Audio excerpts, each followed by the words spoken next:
Here's the story of a bunch of podcasts who were bringing Cubby content to the world. All of them did their own show. Unconnected, obsessive baseball nerds. It's the story of a bunch of Cubs fans who are consolidating all their shows. They're uniting, doing it together, so we all can grow. Cup of Cubby Blues combining with Sunranto, baseball rabbit hole and Cubs PS Plus. With Cubs Pod and breaks behind the ivy, they're all teaming up to be the Bleacher Bunch, the Bleacher Bunch. We love the Cubs, that's the way we became the Bleacher Bunch.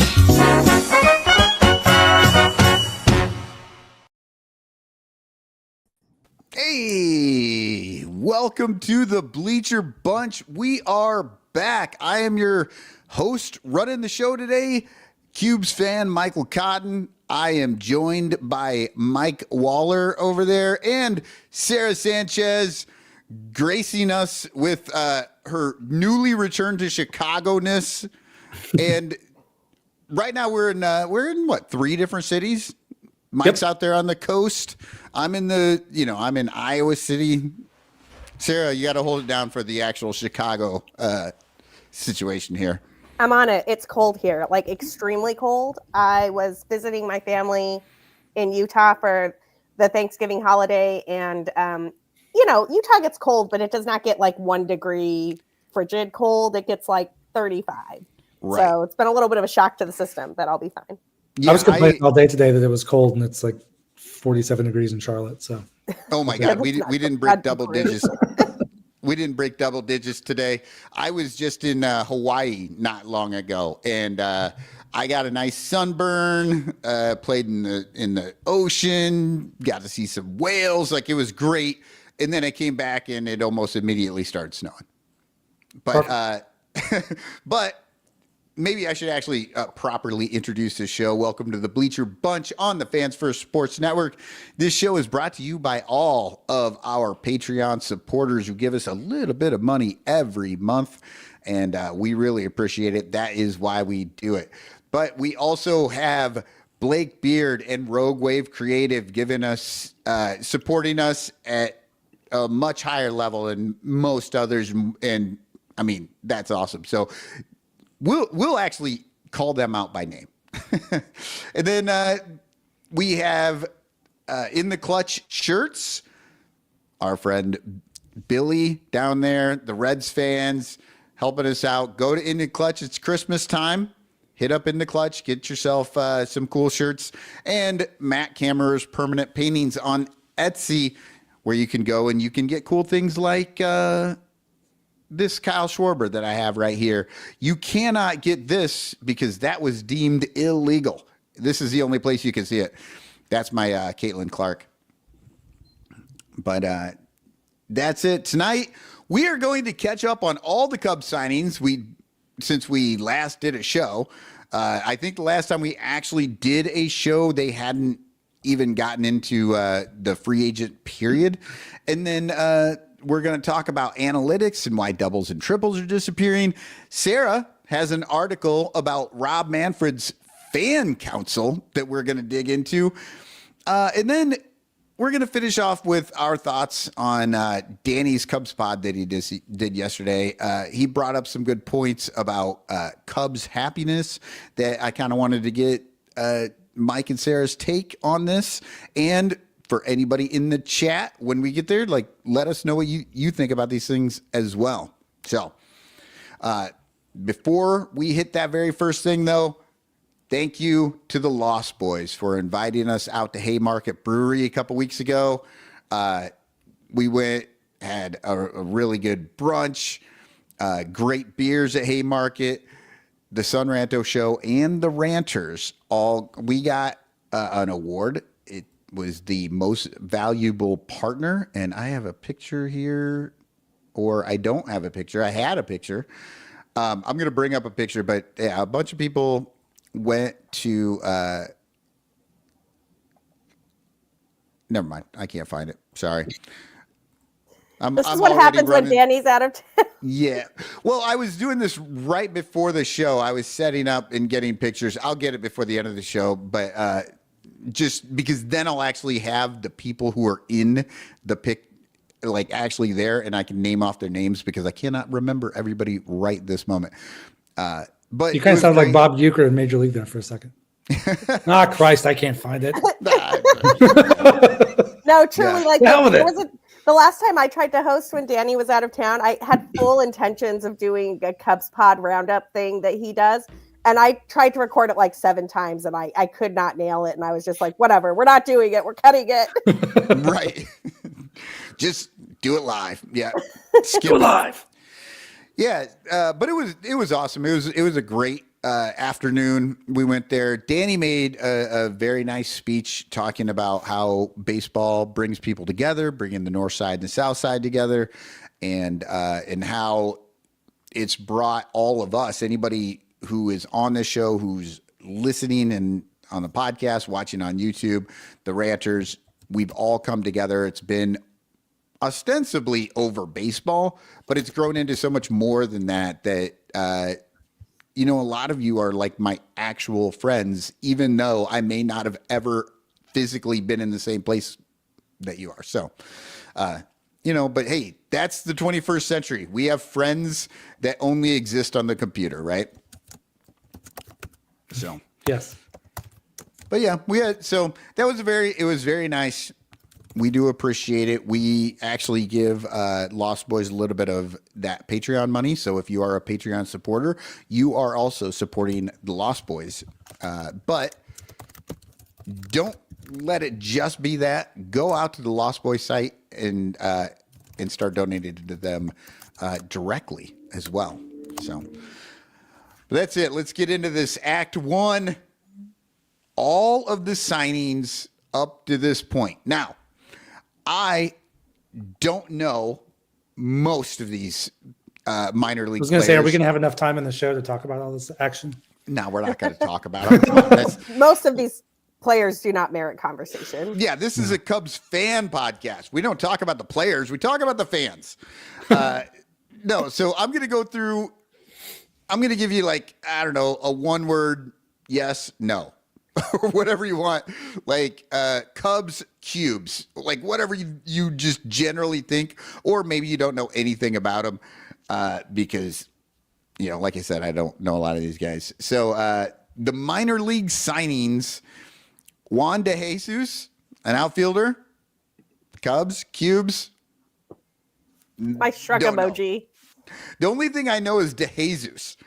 Like, we had David De Jesus a long time ago, and so I'm like, oh, that's a name I sort of recognize. It's not like every Latin person can just have the same name. It's like Smith, but hey, I'm going to go with he must be related to David De Jesus. I don't know, man. Latino names are extremely common. So sorry to jump in and derail. What are you talking about, Sarah Sanchez? Yeah, right. I've never heard your last name ever. Derailing the rundown immediately, but when I was hanging out with a league I play fantasy baseball in, we were having this conversation and the subject came up. What if you could draft by last name and get every player of that last name? And I was like, oh, you would obviously start with the Latinos because you can get Garcia. Oh, yeah. Garcia gets you so many guys. Hernandez gets you a bunch of guys. Ramirez is a great name to draft. You got to go Latino on the names if you're going that way. But anyway. Well, yeah, you would want to be high in that draft, right? Because Jones gets you Nolan Jones, but not very much else. But Garcia, Hernandez, Sanchez, these get you wild numbers of players. I sometimes feel like the Cubs front office will just take anybody named Alcantara. We've had 4 of them since 2014. I think we've had 4 or 5 different Alcantaras on this team. And the great part about it is regardless, we just say that name wrong every time. I just go with Alcantara. I have no idea if it's correct, but there's been too many of them to worry about it now. Good enough. Yeah. It's better than trying to get all fan. One of my pet peeves is when people try to say names that they don't know how to pronounce. It's Alcantara. It's like no. Like, don't get too into it. Like, you know what I mean? Like, I don't need people trying to be like Sarah Sanchez. Like, I don't need that. Like, just Sarah Sanchez. Like, it's fine. We're in America. It's fine. And then we'll hit you with the actual Spain, right? Yeah, Sarah no, we're not Sanchez. we're not doing that. Like, I actually wrote a piece about this years ago for Baseball Prospectus in I think it was their short relief series, when I was watching the Nationals in the playoffs, and Anibal Sanchez, they like kept saying his name differently the entire game.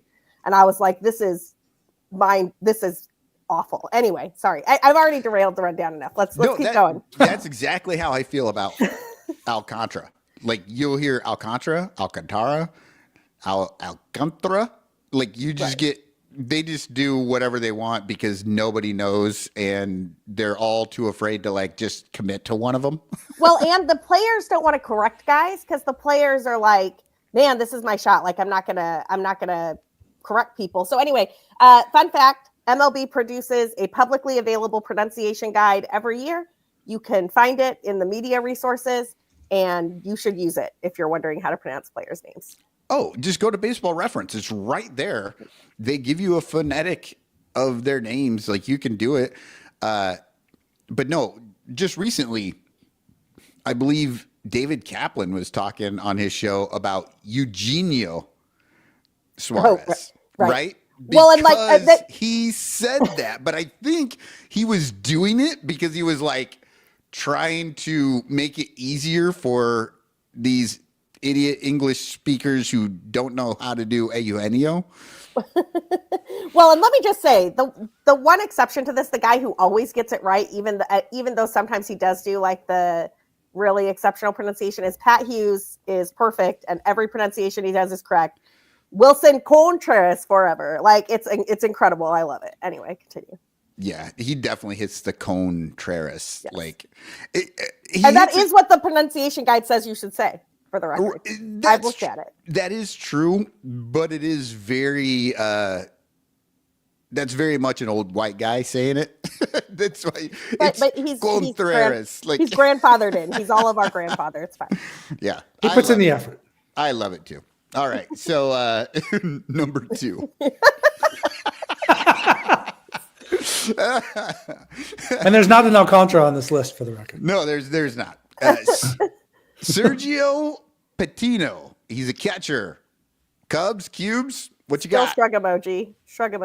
Sure, why not? No idea. Minor league free agent. Who cares? The only thing I can think is like, hey, we need more catchers, just in case our catchers all fall apart. Does he hang out in parking lots? That worked out well last year. Well, right. There's not always a catcher in a parking lot. And when you do find one, you want to wait until he gets out of the car. By the way, speaking of catchers, and I swear to God, I'm not going to make each of these go like 5 minutes, but I was at the Arizona Fall League at the start of November, and I got to see Owen Ayers up close and personal. He was in the Fall Stars game, and he looks like he looks good as a catcher. Like, the defense passes the eye test. I got a chance to talk to Eric Longenhagen at Fangraphs about him, and I wrote a piece about it. When I was looking at catcher options, if the Cubs wanted to supplement the Miguel Amaya, Carson Kelly situation. But anyway, keep your eye on Owen Ayers. He's still like in high A ball, so it's going to be a minute. But his defense looks incredible. Right. No, that's good. I mean, I always like to hear from people who have actually seen these guys because, again, I just said 2 names. We don't even know who they are. So, Owen Ayers, I'm not saying his name because they didn't sign him. Well, he's already right. He's already there. But we're going to get a few of those too. Dylan Guzman, shortstop. Any ideas? Cubs? Sure. Nope. Luis Palencia, second baseman. Nope. Minor league guy. Jace Beck, a right-hand pitcher. I have actually heard of Jace Beck, but I don't care. Yeah. Right. Same. His name's Jace. Yeah, whatever. That's common these days. That's a new name. That's a newfangled name. Somebody got tired writing Jason, and they just quit halfway through. Oh, see, I always thought it was somebody trying to be cute with like a play on the name Chase. Oh, Chase with a J. Oh, well, and I don't know anything about it. Maybe it's Hayes. Maybe Yeah, who knows? he's Latino and it's Hase. we're Hase. It was Hase. Yeah. Hase Beck. Okay, that's actually a good name. I It's like definitely not Hase Beck. that. But if my name was Jace, I think I'd start telling everybody it's Hase. I like Hase. All right, Scott Kingery, another second baseman. I actually do have an opinion about this. And a handful of years ago, I wanted the Cubs to try out a Scott Kingery rehabilitation program because I really think he got messed up by being rushed to the majors too fast by the Phillies. If y'all remember, he got kind of like rushed to the majors, played for the Phillies for a year, was terrible. They sent him back to the minors, but they had already signed him to an extension based on like a really quick minute of work. And so the Cubs, it's funny because the Cubs basically waited until they wouldn't have to pay any of that money to be in on Scott Kingery. Anyway, he's kind of like one of these utility guys that Jed Hoyer likes so much, and he has demonstrated that he can hang once in a while, and I would not expect anything to come from the Scott Kingery signing. If it does, it's found money. Yep. Yeah. I mean, we've talked about Dylan Guzman, Luis Palencia, and Scott Kingery. Shortstop, 2 second basemen.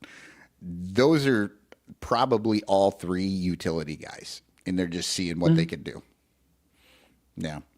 And then, we're finally done with these minor league guys.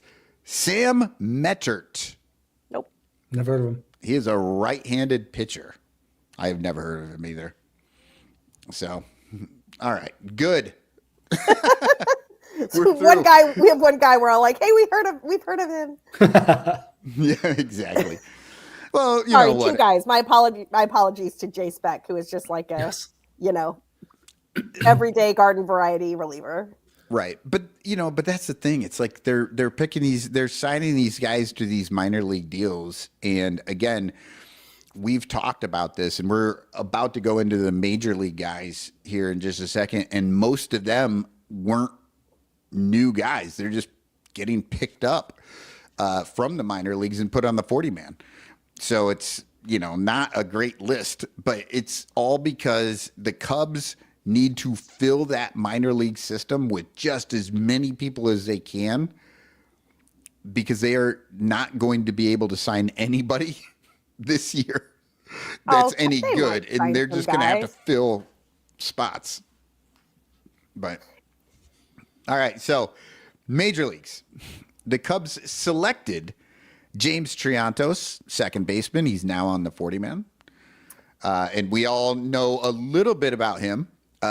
He is, I believe he's made his big league debut already. No, not yet.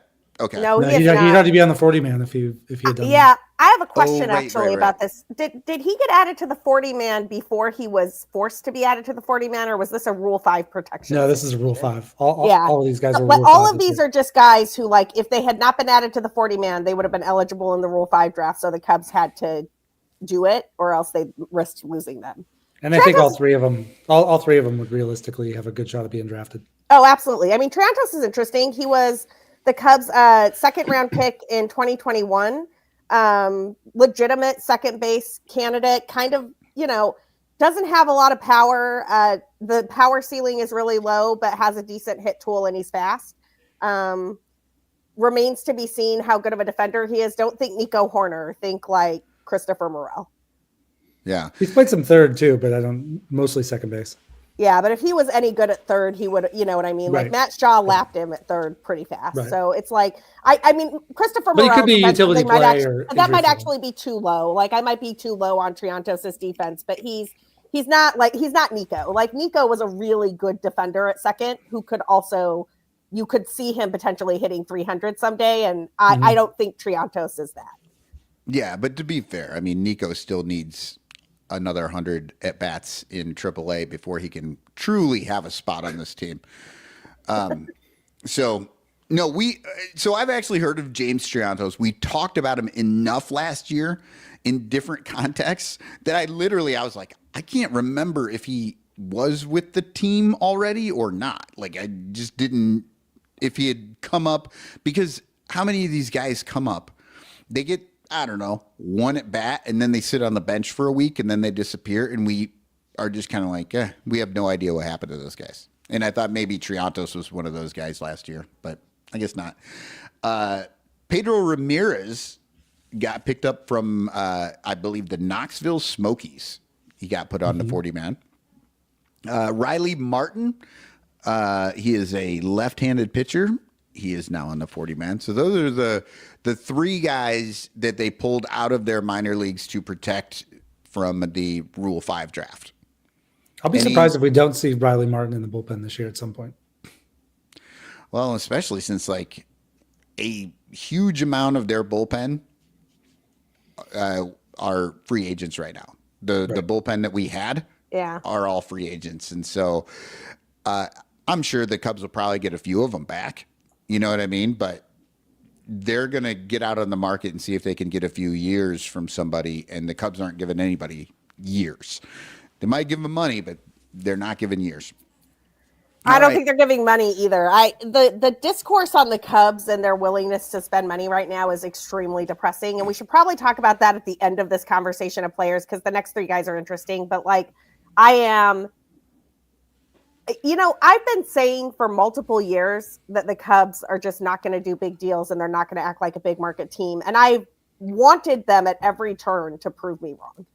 Like, I've wanted to like get a ping on my phone that the Cubs did some mega deal and I was wrong, and I am not wrong. And it's just very depressing. Yeah. Well, and on the flip side, I've been the other way. So I've been the last couple off seasons, I've done podcast after podcast talking about all the reasons why they should, all the reasons why they might. I pulled all the evidence because Theo was able to convince Tom to spend. Tom has spent before. So it's not like he never would or never will, but this combo of him and Jed is just not going to happen. And I've frankly given up on the idea. I mean, like, go ahead. I'm not wasting my, I'm just going to say I'm not wasting my breath this offseason. Like, I'm going to go through these players here real quick. I'm sure we'll have things to say, and then we will get right into this. This is the conversation that these players will be leading to. So before we may as well get this out of the way so that then we can just talk. Okay. All right. So Colin Ray, $5.5 million. I'm a fan. I love it. I'm totally down with that. You know what? I've watched. So, fun fact about Colin Ray. Colin Ray has been one of these fringe, like sort of 6-starter fantasy baseball streamer guys for a handful of years. And he has won me multiple fantasy baseball leagues. Because the thing about Colin Ray is he is very good as a spot starter, as long as he's pitching outside of the NL Central. And I think that's a familiarity thing. I'm no shade to Colin Ray, but I do think that as guys see him more often, they hit him hard. But it's because he doesn't pitch predictably. His pitches go in places where you don't expect them to. And so the first time that a team sees Colin Ray, and you'll notice Craig Counsell never lets that dude stay in past the 5th inning. It's like you get two looks at him and you are done. He's extremely effective in that role. I love it. Great. Glad he's still here. Well, and you have to have 9-10 starters, no matter what team you are, who you have. Any team in baseball could use a Colin Ray in their group of top 6, 7, 8. Yeah, for me, I think the only question is, does he slot in ahead of Javier Assad or behind Javier Assad? Because coming into last year, I would have said Javier Assad was ahead of him. But after all of the oblique stuff and some of the struggles down the stretch, I think Colin Ray might be ahead of Javier Assad right now. But that's what you're looking at. Yeah. Exactly. And ultimately it doesn't matter, in my opinion. Like, Waller was saying, you need 9 guys.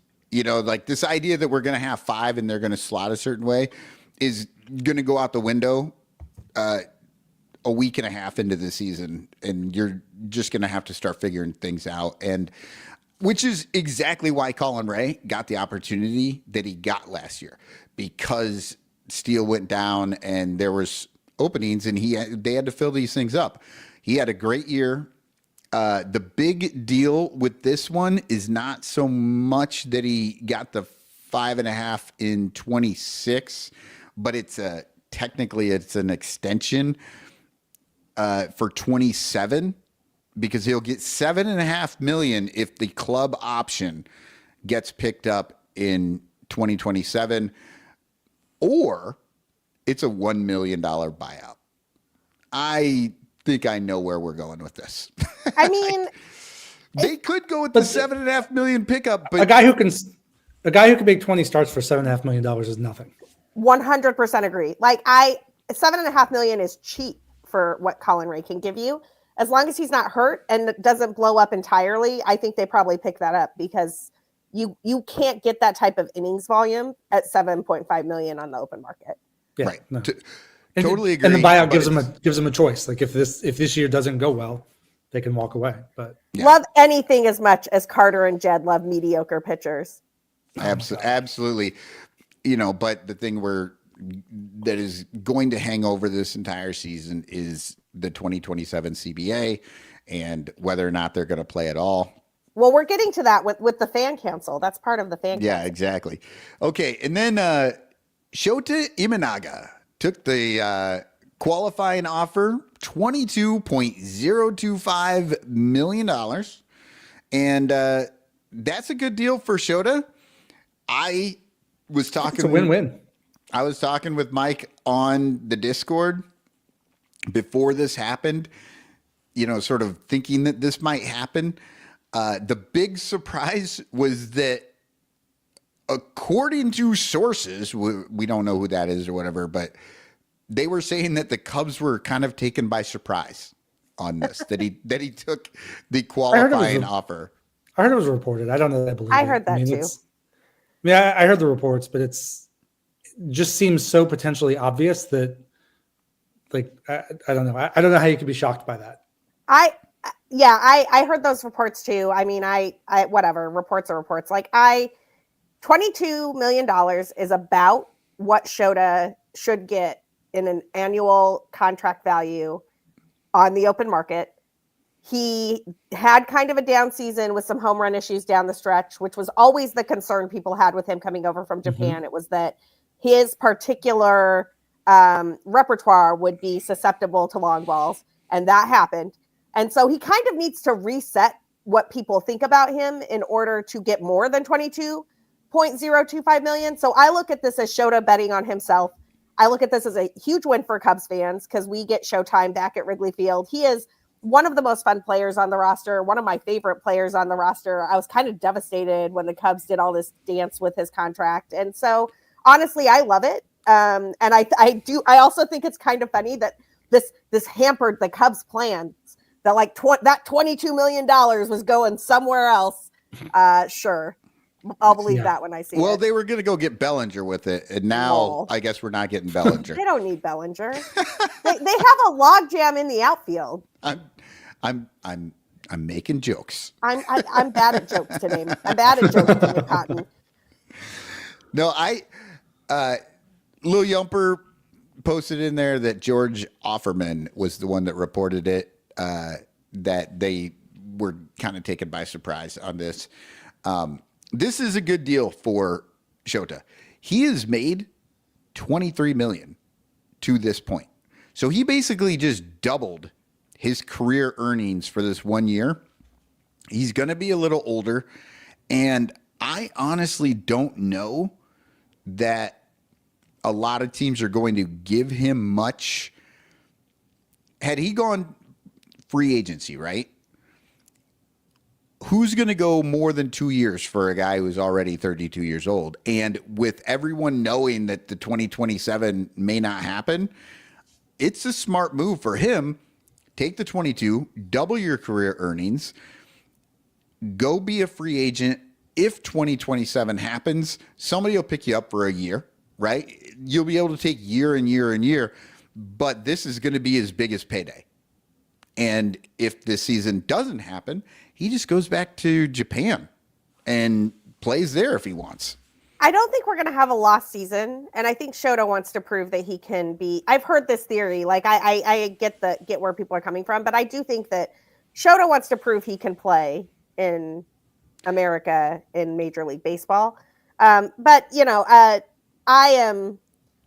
I love this. I'm glad Shota thwarted the Cubs' plans here. I think that I would rather see Shota than whatever else they were going to do with that $22 point whatever $1 million.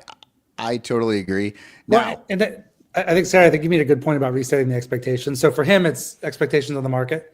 But when he came over, there was a chance he could be good. But like we all looked at him as like a 3, right? Like when he first came over from Japan, then he had a great season, got off to a good start this year, and people were starting to talk about him like an ace. Yes. And that was just never the realistic expectation.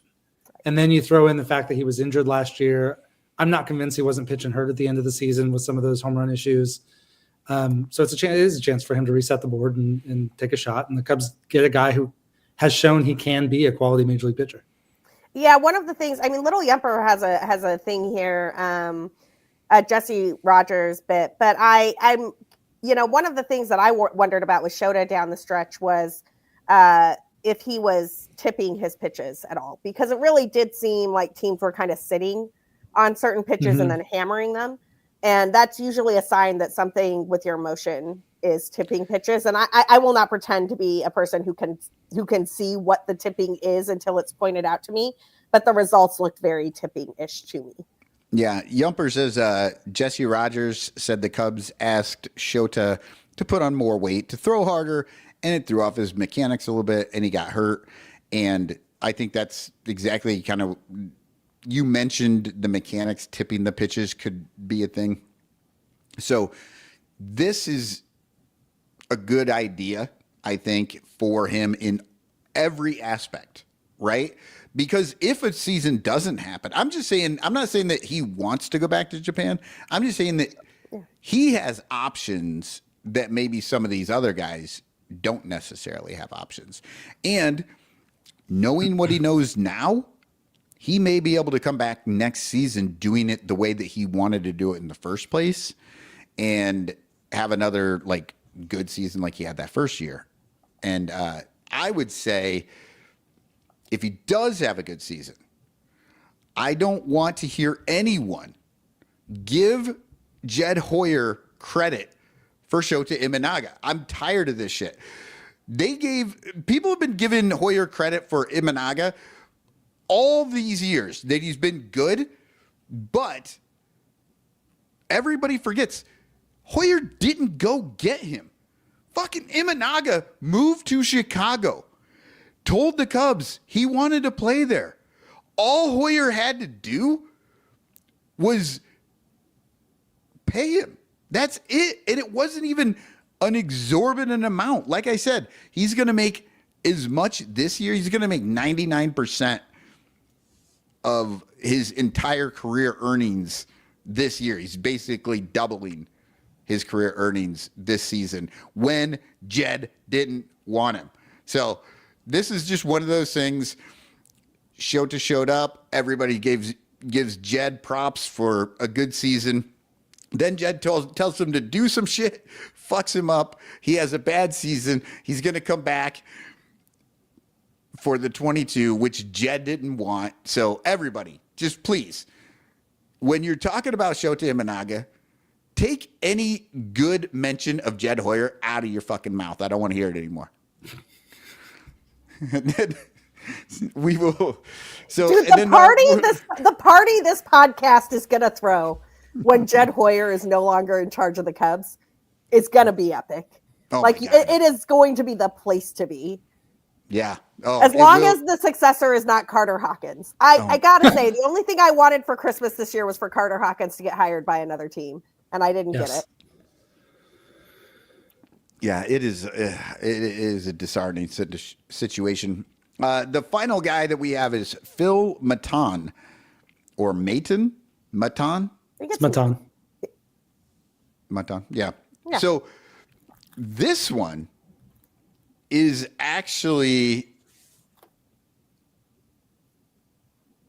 a 2-year deal. I mean, I was like trying to look at it. I'm like, is this a 2-year deal? There's an option for a third. There is an option for a third. This is where we're at. Like I have been saying all offseason, I've had some conversations with some people, I will say, and everybody's like, no, the Cubs will sign somebody. And I'm like, no, they're not signing anybody beyond 2 years. And just because there's an option for that third year, it's $5.5 million the first year, $6 million in 27, and that club option in the third year is $8.5 million or a $3 million buyout. So I'm pretty sure I know why this deal is what it is, which I agree. It's kind of surprising that there's multiple years here. And I think I see what the Cubs see here. I wrote about this when the signing happened over at Bleed Cubby Blue, the Phil Maton signing by the numbers. So he is, well, first of all, he's an extremely like durable reliever, or at least has been over the last 5 years. So since 2021, he has thrown at least 60 innings in every season that he has pitched. Those innings have not generally been elite, but they've been very good. So I ran a search on Fangraphs for every reliever who had at least 60 innings in the last 5 years, and there were 430 of them. By certain metrics, Maton ranks like 73rd. So it's like, whatever, that's great. You'd rather have a guy who's in the top quarter of that than a guy who's in the bottom quarter of that. But the fact that he has done that 5 years running, that's a lot of innings for a reliever. And the fact that he hasn't gotten hurt doing that is a pretty good sign. You are probably going to get above average innings from him, and you're probably going to get more than 60 of them, which is great. But the more interesting thing is this. So he's kind of a tinkerer. And I'm gonna read a quote that I used in my article from The Athletic. And I believe this was PJ Mooney and Will Salmon. Known around the league for his pitching IQ, Maton also reworked his mechanics, helping him boost his velocity. He's never thrown especially hard, but he increased the average velocity on his cutter from 88.7 mile per hour in 2024 to 90.6 miles per hour in 2025. With teams continuing to value velocity, it is not out of the question to think that Maton may have found a way to reach another gear. They're referring to what he did after he got traded to the Rangers. And this is where it gets extremely interesting, because by my estimate, and I did not come up with this hat tip to the good people at Baseball HQ who have been ringing this bell for a long time and have convinced me over the years that it is true. The best stat that you can look at for a reliever to figure out how good they are is strikeout rate minus walk rate. So K minus BB. That is the stat to look for a reliever. It's how you tell how elite a reliever is.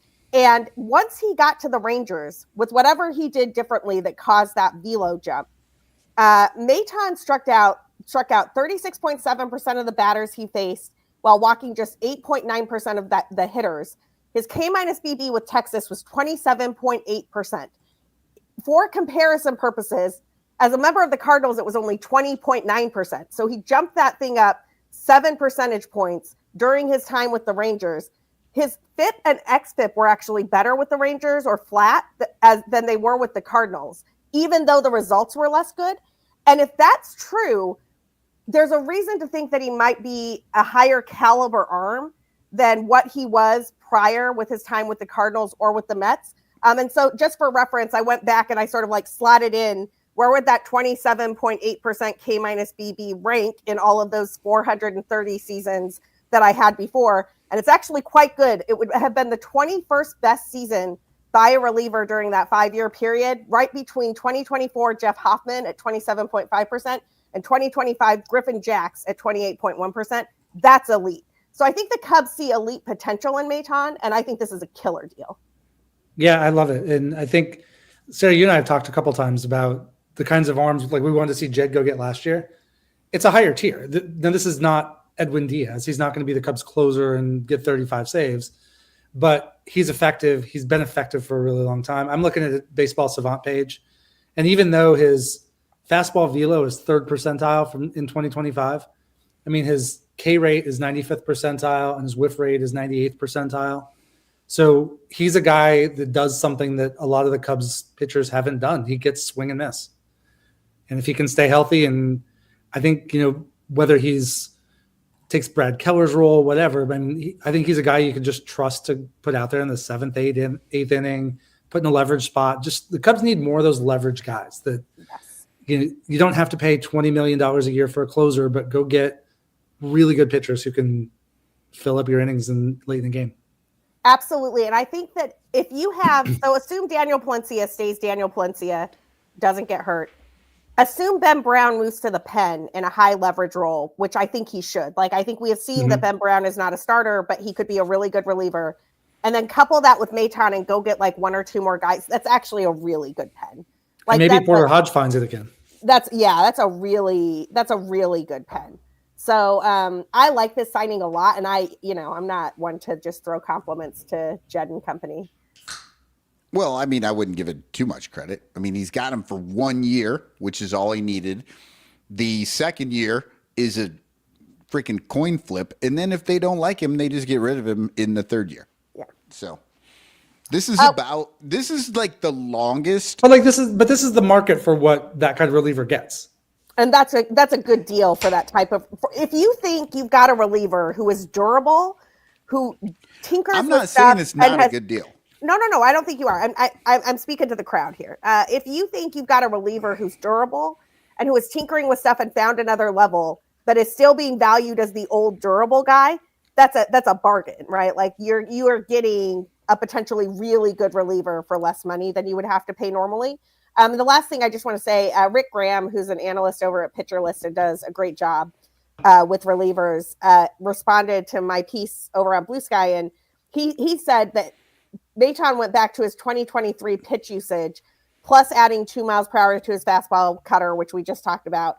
The pitch had better shape and a better zone rate. The curveball also had better location. So again, there's a question as to whether he can sustain that. But if he can, we're looking at real changes that he made, and he's probably going to be a better pitcher for the Cubs than he was with the Cardinals. Right. Well, let's hope so. I don't know. It doesn't move the needle much for me. I do notice, though, it's basically the same money that they're offering Colin Ray. Yes. It's like the exact same money next year. It's slightly less if they keep Colin Ray in 27. So it'll be interesting to see. But we were talking, as soon as we brought this up, we started talking about the CBA and how all this is going to shake out and how they're going to do these contracts. And this right here is like this version is the longest version of a contract I think that we will see this year. 2 years with a possible third if they want. You know what I mean? Like, I don't see how we're going to get anybody else. And that is the problem right now with this team. And what we were talking about before was whether or not they would spend money or not, right? And what we're seeing here is obviously the $22 million for Shota wasn't planned, maybe. Like, they weren't expecting to do that. They were going to use that money somewhere else. But now they have to actually spend it, which is nice. But here's the thing that I have always noticed about the idea of the Ricketts, whether or not they're cheap or not. A lot of people talk about how they spend right up to the first luxury tax. Sometimes they go over it. They have in the past. They haven't done it here in a while, except for when they screwed up. But they go right up to that luxury tax. And people are like, well, how can you call them cheap when they'll spend that much money and the Brewers won't and the Reds won't and whatever? It's like, well, the thing is the years. They keep doing this little thing where they're like, well, we're going to spend $230 million, but we're only going to commit that $230 this year. How many off seasons have we heard they have $60 million coming off the books? They have $80 million coming off the books. And we keep expecting, like, okay, they're going to use that to go sign some people.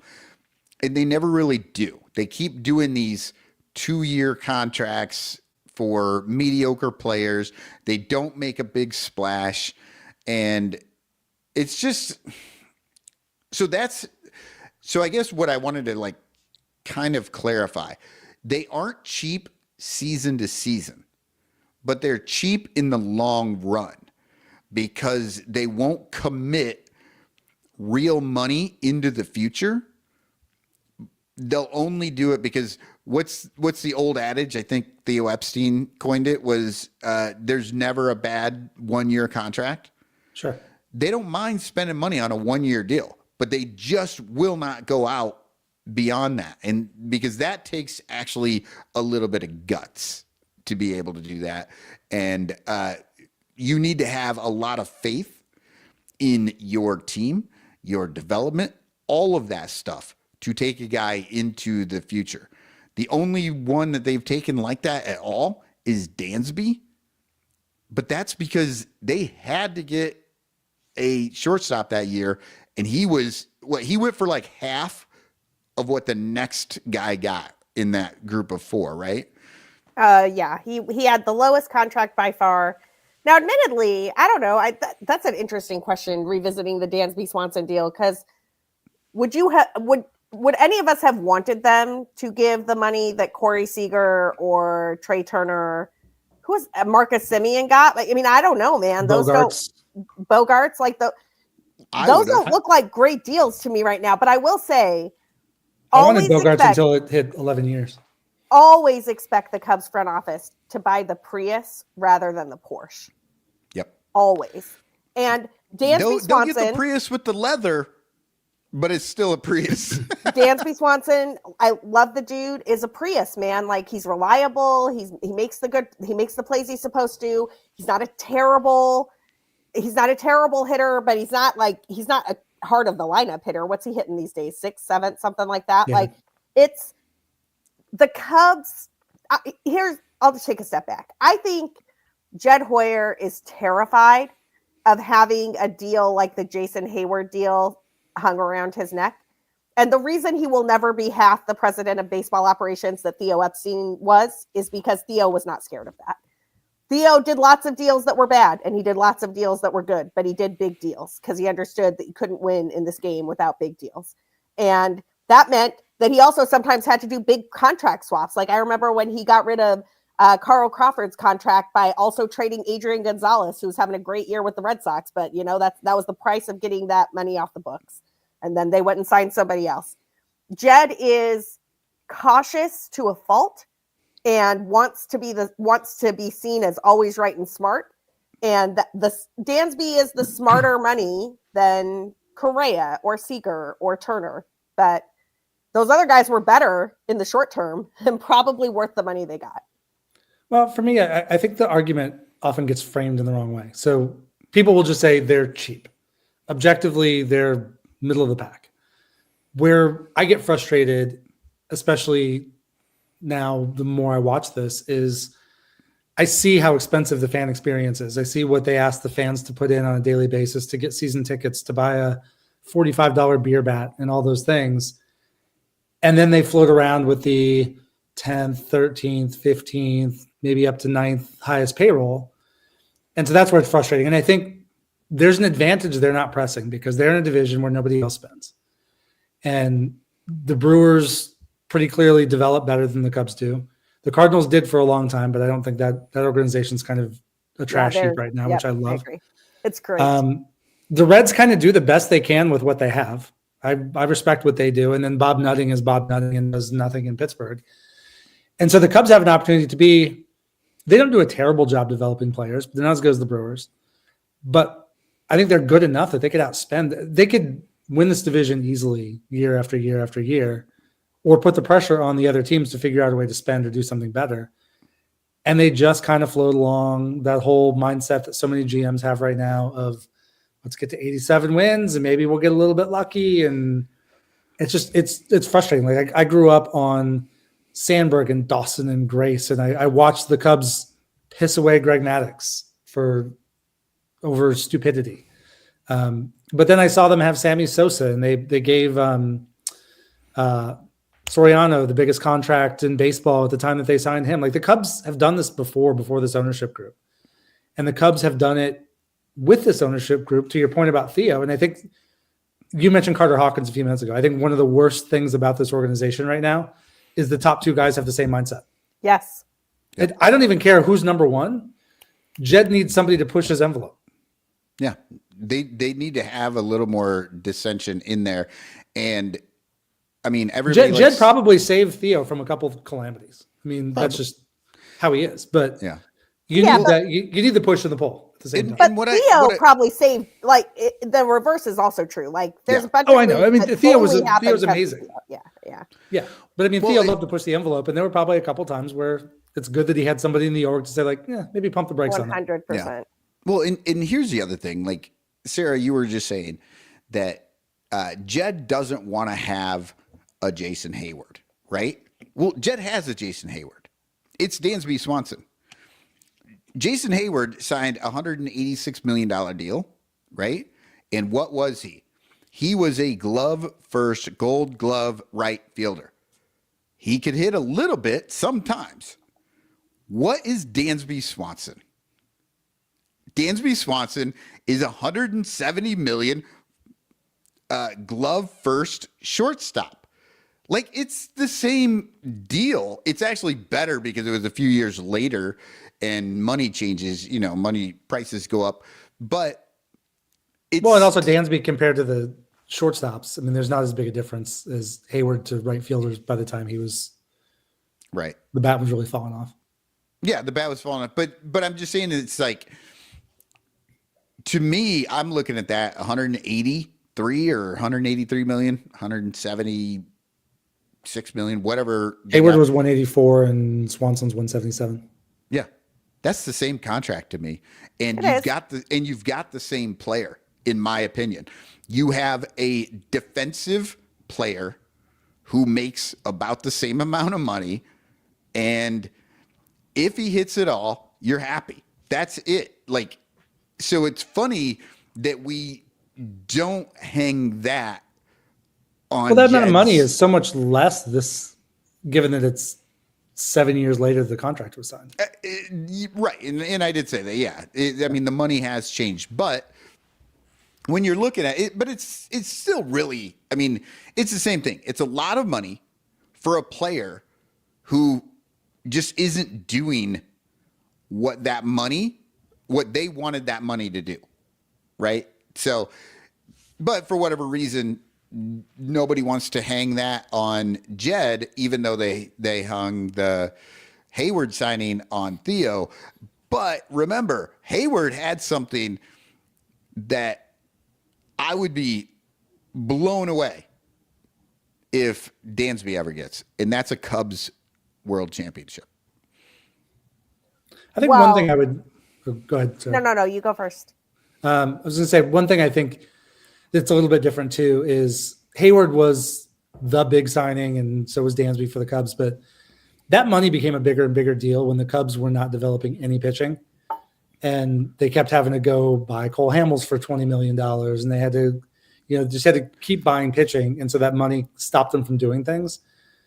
I look at the payroll the last few years, and what's Dansby's money stopped them from doing? I mean, it's just a different case. It's a different stratosphere. And like, I do not remember perfectly the 2016 offseason, but if I recall correctly, Jason Hayward was the guy to sign. Like, he was the Kyle Tucker of that free agent class. The Cubs won that offseason with that deal. The problem is that it made the ownership group gun shy to do that deal ever again. And yes. Jed is perfectly happy to play into the gun shy part of that.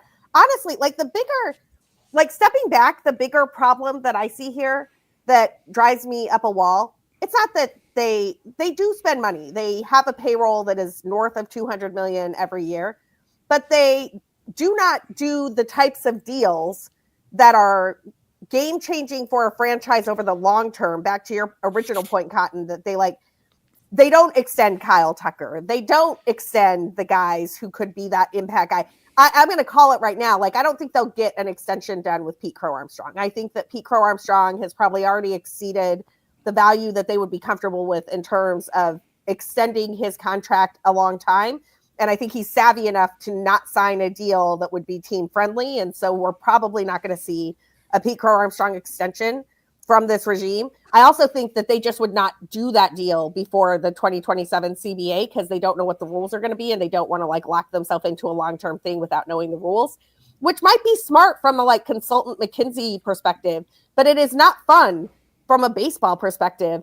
And having the Cubs, one of the 5 crown jewel franchises in this league, sitting out every offseason because they want to be smart and they want to be sure they always win the deal is fucking annoying, and I'm sick of it, and I don't like watching it. Consultant ball sucks. Yeah. No, totally agree. Another thing I wanted to bring up though is the same time as the Hayward, they dropped 155 on John Lester. Yeah. And I believe that was the biggest contract that offseason for a starting pitcher. I'm pretty sure it's their biggest contract for a starting pitcher ever. Yeah. It was I think it was second. Scherzer was the same offseason. He got a big. Was that the same offseason? Oh, for the Cubs. No, I'm saying for that offseason, I think sure. Yeah, I thought Lester was the most that offseason. But yeah, he's definitely the most for a pitcher. But it's like, you know, we love to get upset about the Jason Hayward, but the John Lester was beautiful. That was a lot of money, and it worked out. And I would say that while it is possible that the Jason Hayward did not live up to that full contract, Jason Hayward was not a bad player throughout. And he was great in the clubhouse, which we know from the Justin Turners of the world, they're willing to spend the money just to have a fucking cheerleader in the outhouse or whatever. Oh, I'm sorry. Bullpen. Or dugout. Listen, outhouse. Man, Jason Hayward earned every cent of that contract with whatever he said during the rain delay, and I will die on this hill. But also like it is telling that they just don't do deals that have that many zeros behind them and start with a 2 or a 3. They've only done them when they start with a 1, and that is no longer like you can't get anybody to sign with you for that. Like, and they're backing themselves into a corner because they're not going to be able to play the big franchise free agent game until they demonstrate that that's the game they're willing to play. And they are not as good at managing a small revenue team as the Rays or the Guardians. They're just not. And so they're caught in this like limbo of kind of a big market team, but we're not really good at it. And sometimes we get a prospect right, but a lot of times we're just letting guys go for nothing. And like, you know, there was a comment in the chat a minute ago about Kyle Schwarber. Letting Kyle Schwarber go for nothing is a criminal act. Like, they should be embarrassed for that. Like, that's the type of, you want to talk about like you're trying to be the smartest guy in the room. You cannot possibly be the smartest guy in the room when you let 200 plus home runs walk for nothing. And I will go to my grave believing, and I don't have any evidence for this. This is just like Sarah Sanchez, 2025. But like, I will go to my grave believing that's why Theo turned down the last year of his contract.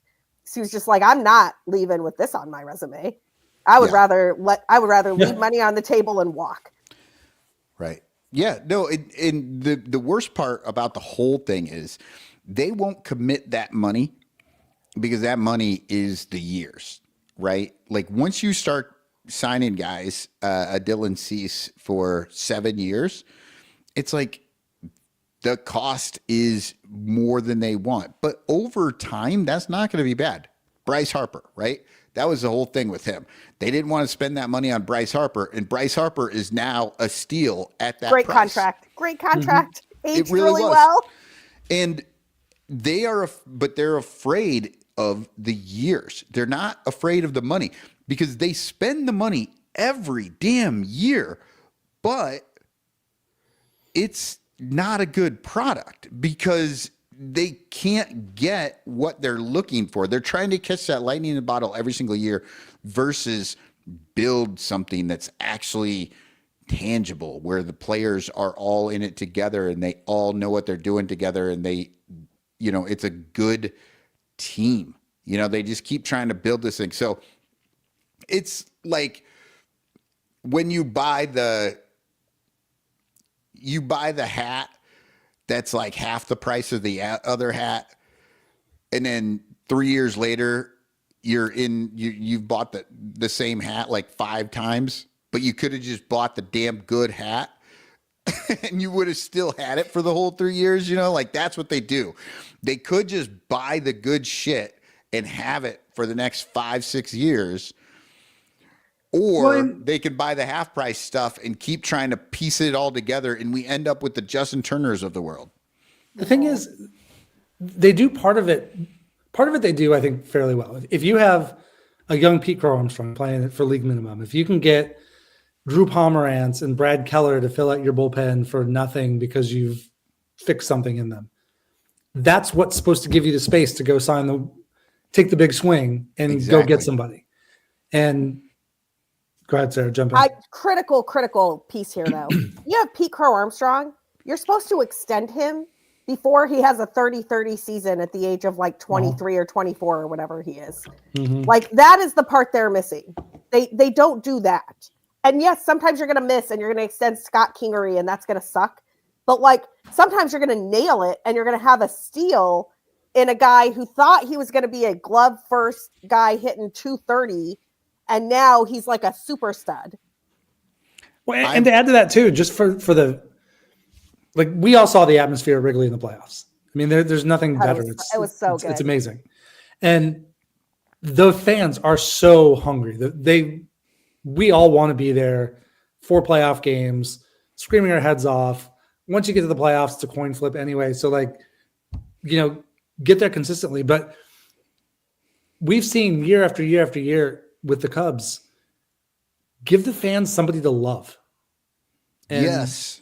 So go sign a guy. And we're going to get into that idea. I'm going to bring that up later.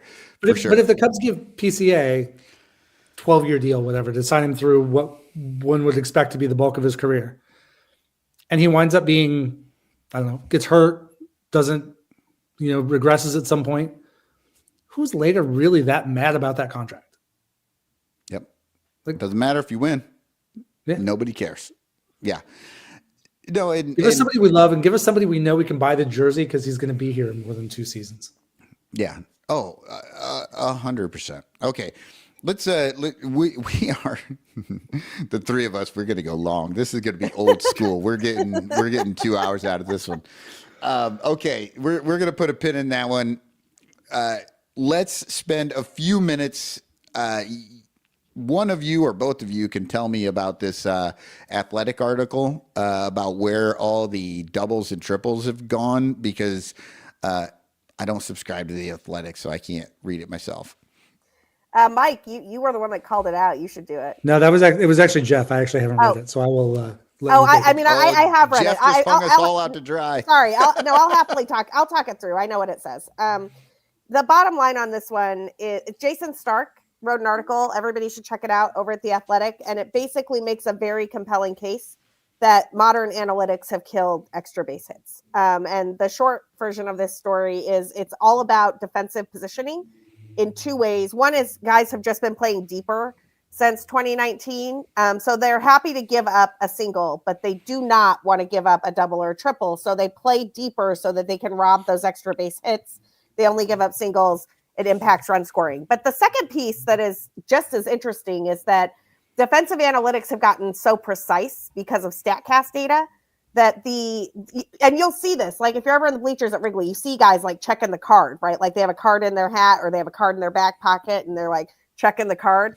That is telling them, hey, you move 3 feet to the left with this guy. You move 5 feet to the right with that guy. This guy's more likely to hit it to the gap. This guy's more likely to hit it down the line. And those are robbing hits too. And so I don't know exactly what the solution to this is. I think it probably looks something like the ban the shift rule that they did on the infield, where you have to start on the dirt. You can't start on the grass. And so probably what it would result in, if you were trying to fix this, is that would force center fielders have to start within a certain range, right? And left fielders and right fielders have to start within a certain range. You could almost imagine like a circle drawn in the grass where they have to start. And then if they can chase down a ball from that spot, go for it. But you cannot pre-position yourself in such a way that you're robbing extra base hits. Well, I would say, and I think that the whole analytics is like, we all use analytics, all of us. This is just the era that we're in. But here's the thing. I think the big issue is the card. It's having it on the field, in the dugout, all that stuff, because none of this stuff is actually really new. It's just that back in the day, if a player was really good, it's because he knew it in his head. And now you can take a mediocre player and make him look really good on what would have been a double or a triple because he has somebody else's brain in his back pocket, right? He pulls it out, move to the left, move to the right, all this stupid stuff, which, look, if you want to have the manager, like on a little league field, stand out there like, Hap, move.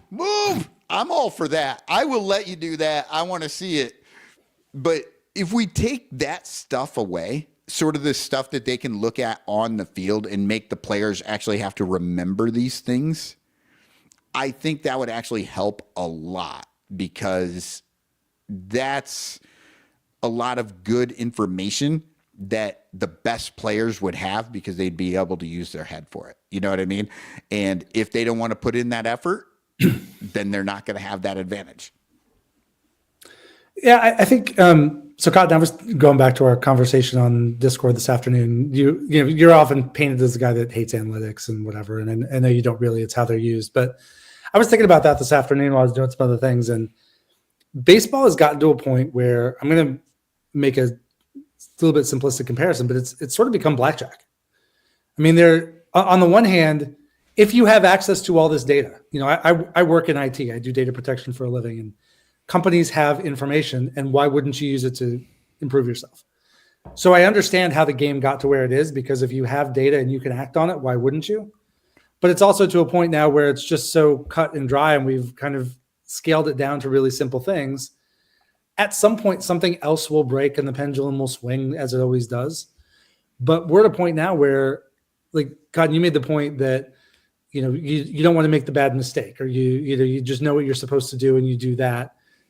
And it's like hitting on, if you're playing blackjack and you've got 18 and the dealer's showing a 7, you could hit, but why would you? You're kind of an idiot if you did. And that's kind of where baseball is right now. It's like, we're going to make the safe play, and you're going to win more of those bets than you're not. But any given time, the dealer might flip a 4 and then pop a 10, and then I got 21. I just lost with my 18. And you say that I'll give you credit for this, Cotton. You say it a lot. Every single play is its own sample size. Yep. But you make your decision based on everything you've studied and all the aggregation that goes in ahead of it. So you set yourself up for the percentage play, knowing the percentage play doesn't always happen. And you have to be, when you build yourself that way, when you don't go for the elite athleticism, you don't go for the top players, you have to win all those little bets all the time. And that's the position the Cubs put themselves in. And they do a decent job with it. They don't do a great job with it. And they don't spend the money on the star power to make up the difference. Right. No, I just, it's just that whole, like, having all the stuff in the dugout that they're looking at and they're doing. I just feel like they keep trying to take the human out of the game as much as possible, right? They're trying to make it into all these programs. Everybody's trying to be perfect. And it's like, well, the way that I'm going to make this player better is by giving him instructions that he can have in his pocket. Or a pitcher is going to have a card that tells him the batter's name and where to throw it and all that stuff. Like, they don't have to remember that stuff anymore, and I feel like if you made them start to do that, some of these things would start to work themselves out, right? Because when you have that much information and the pitcher knows every pitch he needs to throw to you, then it makes it a lot harder to hit. But if that pitcher and the catcher are out there working together, trying to remember what it is they're supposed to be doing, like with each, you got 9 batters in a lineup now that you have to deal with, and they've got to remember all that versus just having it on cards. I think that would introduce just enough of a wild card, just like a little iffiness into it to allow the hitters to get a lot more. I do think that that getting rid of the cards would change the calculation a bit. I was actually one of my favorite things about the off season and especially the holidays is MLB Network will air like Ken Burns's baseball just for hours and hours at a time. It's one of my favorite documentaries of all time. I was watching the 10th inning the other day and I was watching part of it. I actually had to rewind it and listen to it again to make sure I heard it right because it was so backwards from what modern baseball is. But there was this moment where they were talking about how all of the variables on the field and everything that we know about the game at that moment in time favored the hitters, that it was an offensive game and that the hitters had the upper edge on everything. And I think that we have the pendulum swings in baseball. This is not a sport that stays static, right? Like when pitchers get too much of an edge, they lower the mound. When hitters get too much of an edge, they start to tweak stuff. Like the pendulum goes back and forth. And so yes, analytics made the game. I think the blackjack analogy is a great one, actually, because there's still some randomness involved. Like you can't predict every variable. And if you got a 6 or 7 card deck, like it's hard to count cards, even if you're an extremely good person at math, but you can have some general rules that allow you to exceed the expectations if you weren't following those rules. But I do believe there will be a reaction to this. I don't know if it winds up being like, there's circles on the field where the fielders have to start. I mean, one of the things that I find extremely funny, if you're ever watching where the infielders position themselves, Dansby and Nico are like as close to the grass as you can possibly get without being on the grass. And they also will occasionally be as close to the second base, like as close to second base as you can possibly be without violating the rule. Like they are basically shifting as much as humanly possible. And so I imagine if you put those circles on the field, you would see the same thing, right? Like Ian Happ would be like, I've got my pinky toe in like on the right part of the thing. And why wouldn't they? And that's exactly right. Because the name of the game is run prevention. Like that's what they're trying to do. So I think that we're just living in a particular moment where pitching and the analytics that are available to pitchers and defense have exceeded what offense can accommodate. But I don't think that moment is forever. I think that something will break through and change that moment, because that is what has happened every time it looked like, oh my God, the curveball is going to break the game, or oh my God, the Bob Gibson is too good, Well, I want to take this comment from Dominic here. Has analytics now become the new Moneyball? I mean, Moneyball was the start of the analytics era. They found that walks, essentially the movie's got its flaws and all the things, but it's found what, the premise of the book and the movie was that on-base percentage was undervalued. And we continue to do that. Like that's still what everybody's fishing for. But it's gone from something that seems so simplistic now compared to where we are, to where we're looking at pitch shapes and we're looking at the way a batter swing plane is and lining up your pitches to go against, it's just so in-depth and so detailed now that it's still the same game. It's just we're dealing with more complex stuff because we mature over time. Right. Sorry, I just want to say one more thing off of that because I heard a really interesting piece of analysis. Read an interesting piece of analysis. I think this was a Twitter thread, but there was a player who was talking about how, gosh, I cannot remember the player right now. I feel really bad that I cannot credit the player for this. I want to say it was Vinny Pasquantino, but I might be giving credit to the wrong guy. But it's on Twitter. And he was saying that Pete Rose used to change his approach in the batter's box depending on the pitcher. Like he was constantly moving and he was constantly shifting depending on like, oh, I'm going to get this, I'm going to get that. Because Pete Rose was always looking for the best way to get a hit. Now, this is not an endorsement of Pete Rose, the human being, because we all know that he had some flaws. But like right. Pete Rose, the hitter, knew how to get a hit. And he was constantly, like we talk about Anthony Rizzo's 2-strike approach. Pete Rose was that, but like every pitch, every hitter just like trying to scrap out some way to get a hit. And whoever this player was, I'm pretty sure it was Vinny Pasquantino, was like, we should do that more. Like StatCast tells us that our stance is the same and our approach is the same. And we have to get that in that rhythm. And if we don't get in that rhythm, then we're not going to be able to get enough power that maybe we should be adapting. And honestly, I just think hitters are going to learn more. Right now, we're in an era where pitchers and defense have figured out a maximum amount of run prevention, and it might go even farther. So maybe it's not maximum, but they're like maximally preventing runs. And at some point, hitters are going to adapt to that. And I don't know what that adaptation looks like. It might be a rule change. It might be an approach change. It might be, okay, well, we're going to all go to a 2-strike approach, and we're actually going to stop trying to hit the ball over the fence because that's no longer worth it. It's more worth it to do this other thing. The game will adapt. The game will be fine. Yeah, Sarah, and you were right in the same mindset as I was, because thinking about how the batters are doing these things, and Pete Rose changing how he's doing it. One of the reasons that all of these defensive analytics and pitching analytics are so effective right now is because the hitters all decided to become the same guy. And once they did that, it made it much easier to develop your plan, because even though you have one guy to the next guy to the next guy, and you would think, oh, these are all different hitters, if they all have the same general swing or approach, it makes it way easier. Now you get a guy like Nico Horner, and he's just a hitter. He'll hit 5 home runs a year on accident, but he's just out there ripping hits. That's all he wants to do. He's just trying to get on base or put the ball in play, and it works for him. He's very good at that.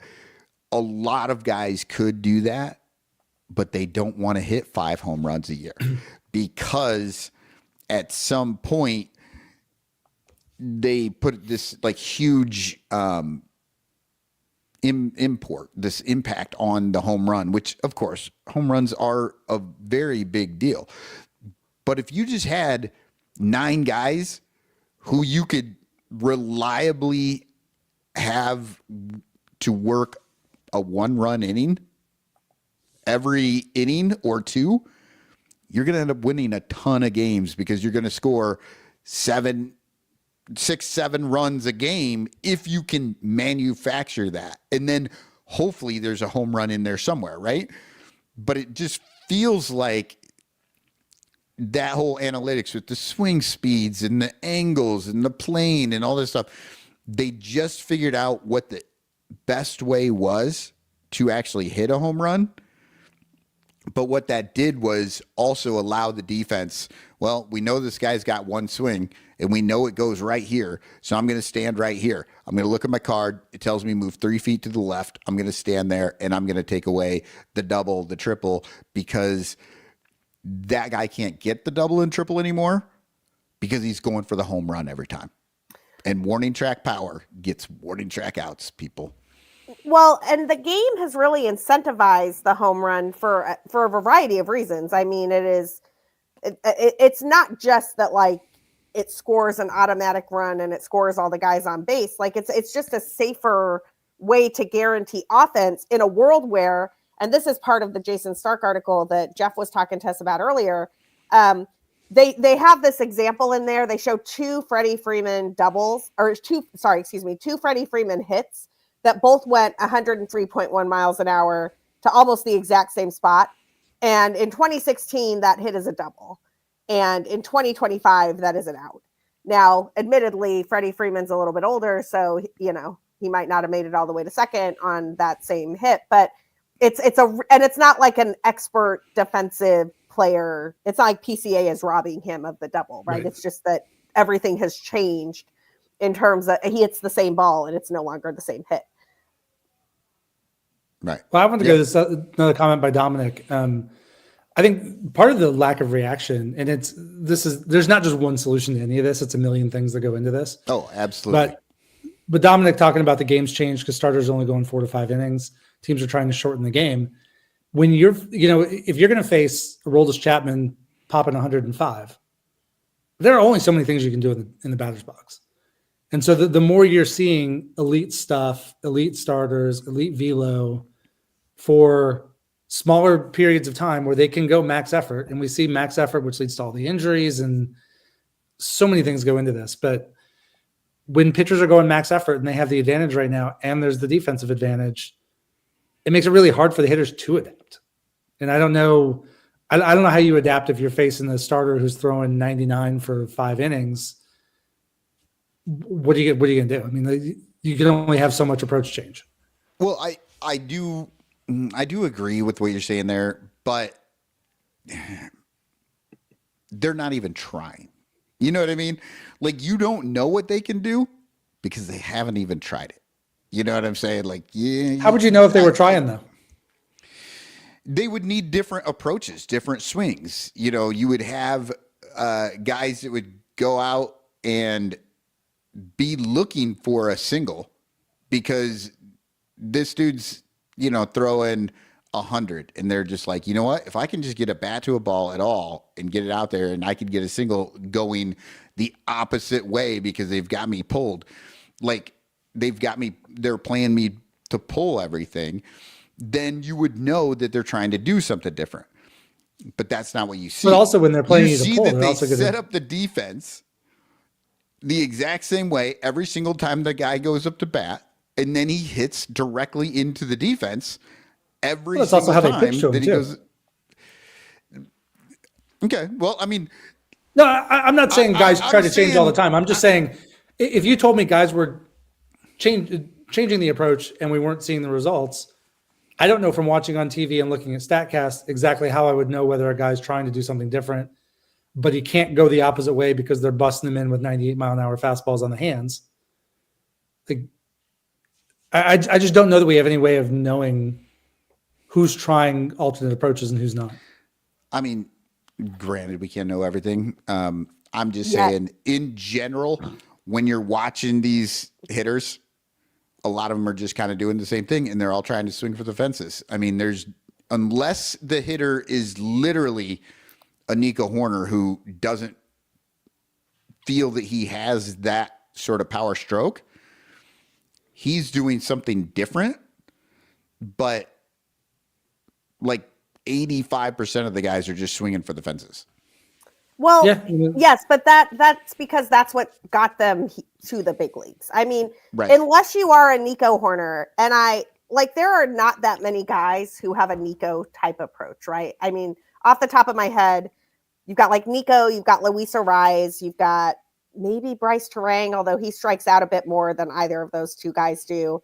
It's like the guys who have the like microscopic strikeout rate and the contact tool with the speed to turn that into hits are extremely rare today. I mean, to bring this back to a Cubs guy, the guy I think about all the time, who I wonder what he would be in the modern game, is Mark Grace.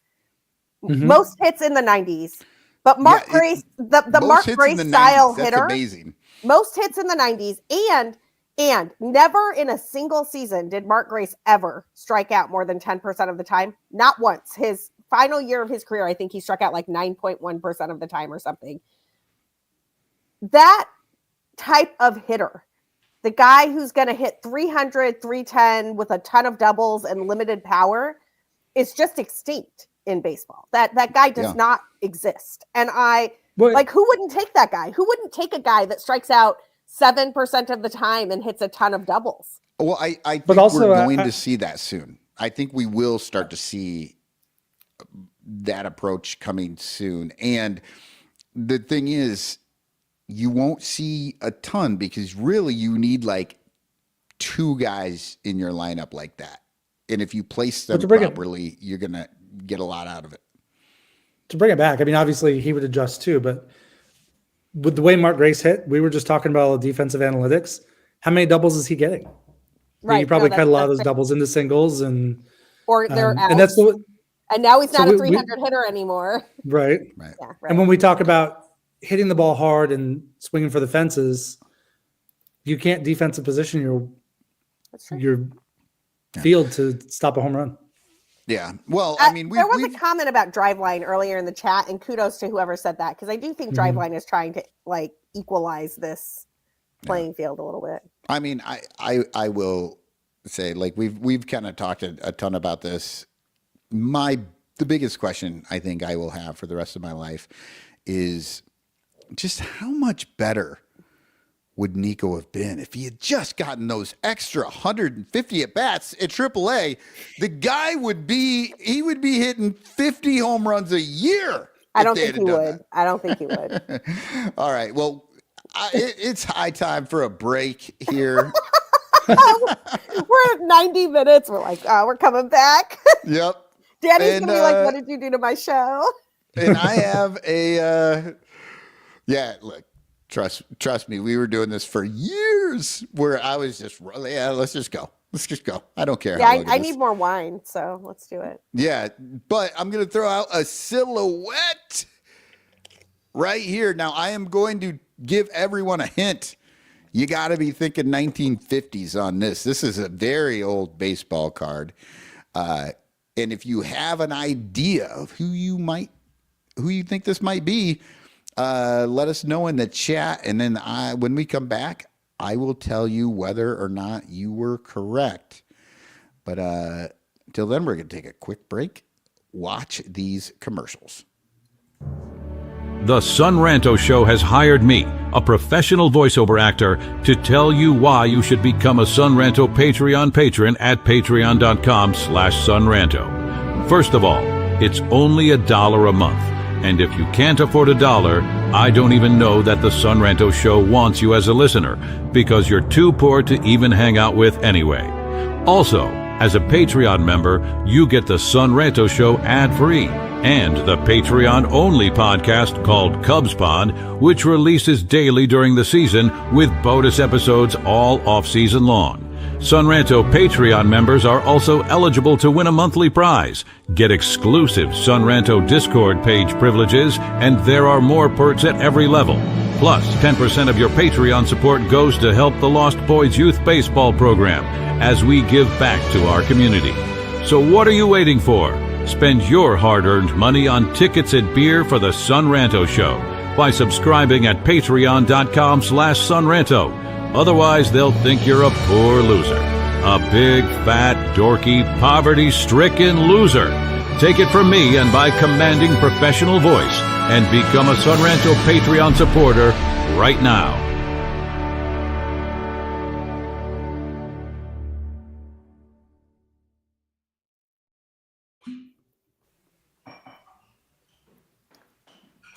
I think we're back. And I think we might need another commercial because nobody is back but me. Hey, y'all. I'm just going to hang out here for a second with this baseball player guy on top of the screen. I think we're back. My bad. It only played the one commercial, not the two. Oh, crap. This is what happens when Danny's not around. Well, none of these, Danny, we miss you. If you're watching, Danny, we love you and miss you. Yes, Danny, we do. You would be better at this. I don't know which commercials are the double, all this stuff. Like it's supposed to be the In the Clutch commercial, but I don't know how you. I. This was the longest one they had, and I had to go to the bathroom. So hold on, let me look at these comments real quick. We have. I had to make a drink. Eddie Miskus was a guess, and then Dominic Galoro says Ernie Banks. Dominic, you are not correct, but Ernie does play into this this story here a little bit. It is Gene Baker. You guys know who Gene Baker is? I do not, but I want to hear more. So Gene Baker was actually he was picked up by the Cubs right before they picked up Ernie Banks. Hold on, I'm bringing up. I had all this stuff pulled up and then I lost it. No, it's all good. I mean, I think we all thought we had an In the Clutch commercial coming. I only sat down because I was like, I don't need to do anything else. I'll just sit here and listen. I like the In the Clutch song. So I like to, I usually just sit here and listen to it. Yeah. Some inside baseball for y'all. So Gene Baker, giving him a little props. He's a hometown guy. He's from Davenport, Iowa, which I grew up right around Davenport. So I've known about him since I was like a kid. But the Cubs picked him up actually right before they picked up Ernie Banks. He was a shortstop. They moved Gene Baker over to second base because he was a little bit older than Ernie Banks, and they thought that Baker would be able to handle like switching a position easier than Ernie would. But they were up the middle for the Cubs there for a number of years. But then after he quit playing, Gene Baker, actually, where is he? Yes, he was the first, 1961, he became the first African-American manager in organized baseball. He was the manager for the Batavia Pirates Farm Club in the New York Penn League. So it wasn't like a great position, but he was technically the first African-American manager. And he did play for the Kansas City Monarchs prior to going to the Cubs. And then he finished his career with the Pirates. But that's Gene Baker. Like I said, he's from my hometown. So just kind of wanted to give a little props out for the guy. No, I love that. That's great. Okay, so next topic here, we got Sarah is going to tell us all about this wonderful idea that Rob Manfred has. What's Rob Manfred doing to make baseball better for all of us? This is definitely not a wonderful idea, and it is definitely not going to make baseball better for all of us. But Evan Drellick over at The Athletic had a really great piece yesterday or the day before looking at a 90-person fan council that Major League Baseball has put together. This is a must read, but if you don't have an Athletic subscription, you can check out my piece recapping parts of this and putting some other pieces together over at Bleed Cubby Blue that came out today. This is a baseball, just in case you have not been following along for the 2027 CBA, for the CBA that they will negotiate after this season and next year's off season, has been doing a bit of a full court press, going into locker rooms and clubhouses, talking to the players, telling them all the reasons they should support a salary cap. You may have seen a story this summer about how Rob Manfred and Bryce Harper literally like almost came to blows because Bryce Harper got in Rob Manfred's face and was like, get the F out of our clubhouse with that, and after the season, it actually leaked that in addition to Bryce Harper getting in Rob Manfred's face, an Major League Baseball representative made a comment to Bryce Harper in front of other Phillies players. And I'm not going to get this exactly right, but the subtext of the comment was, hey, you don't talk to him like that. That's how people end up in a ditch somewhere. We found out later that comment was a joke from Mark DeRosa, and the MLB just kind of like wrote it off as like, oh, it's Mark DeRosa. He thought he was friends with the guys, and he was just like telling a joke. But like, honestly, somebody who has a job through MLB in the clubhouse telling players, when you can't tell the commissioner to not come into your clubhouse and advocate against the union, directly against the union. Like, if you have read about the history of the CBA, you know that the line in the sand for the players union for years has been a salary cap. So the fact that Manfred is like going around into their clubhouse just trying to get players on board for a salary cap 2 years before the CBA is sort of wild. Okay, that's the background. They basically went out, they found fan accounts on social media that had large followings. Some of these are like 4,000 followers. Some of them are like 10,000 followers. They invited 90 of these people to a special MLB fan council, and they've been sharing information with them monthly throughout the season. One of these talks was about like torpedo bats. I don't know what some of the other ones have been about, but recently they did one about the salaries and discrepancies in Major League Baseball. And the way they framed this was, they were like, imagine the Dallas Cowboys and how they would operate like the Dodgers, but the NFL has a salary cap, so that's why the Dallas Cowboys don't get to do that. And they sort of let these fans draw their own conclusions. And we found out about this because one of the fans who was asked to be in the influencer group, is a guy named Rational Yankees Fan, and he went on the Foul Territory podcast.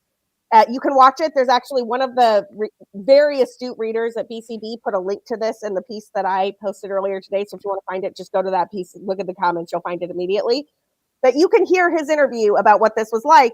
And he describes it as, Major League Baseball presenting their side of the argument, not presenting the player's side of the argument. And I don't know, man, if you're trying to recruit people on social media who have thousands of people in their followers, this sounds like an AstroTurf campaign to me. And it sounds like an AstroTurf campaign to one of the guys I follow on Blue Sky, a really good poster named Will Harris as well. If you're on Blue Sky, you should follow him. But this is Major League Baseball trying to make sure that they set up as much offense for them to go in for a salary cap as possible. And I hope the Players Association is paying attention and doing some offense of their own. Yeah, absolutely. Ownership has been doing this forever.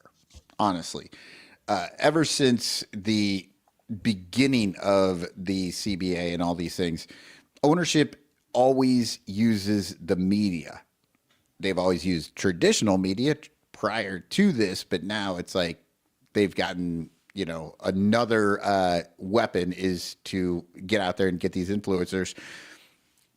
But it's always been their ability to use the media outlet because they're the ownership. They have all the access to, put their information out there. And there's only at most 30 guys that they have to worry about talking. And in baseball, you have 1,200 guys. Like, you could get different people to have different things and use that against them. So this makes all the sense in the world that he would be trying to do this, because they are trying to push this salary cap, and they have been trying to push a damn salary cap forever. And to the point that we always hear fans talk about how much we've done it in this show 8 billion times, how much these players are making and whether or not they're worth it, blah, blah, blah, this and that, as if these owners aren't making all the money and the players are making a fraction of it. I want to pause on that for 1 second, Mike, and then I will pass it to you. But okay. I wrote a piece about this a couple of years during the last CBA negotiation. So in 2021, that I would highly recommend to people. I promise I will update it probably next offseason as we're in the fight, but I think it's really important. This is not a battle of billionaires versus millionaires. There are actually only a fraction of millionaires in Major League Baseball. The vast majority of baseball players are thousandaires. They are coming back and forth on the 40-man. They might play most of their season in AAA, and then they get called up and they make the league minimum, but it's a prorated league minimum. They don't last more than a season or two before they go to Korea or Japan and try to finish their career there.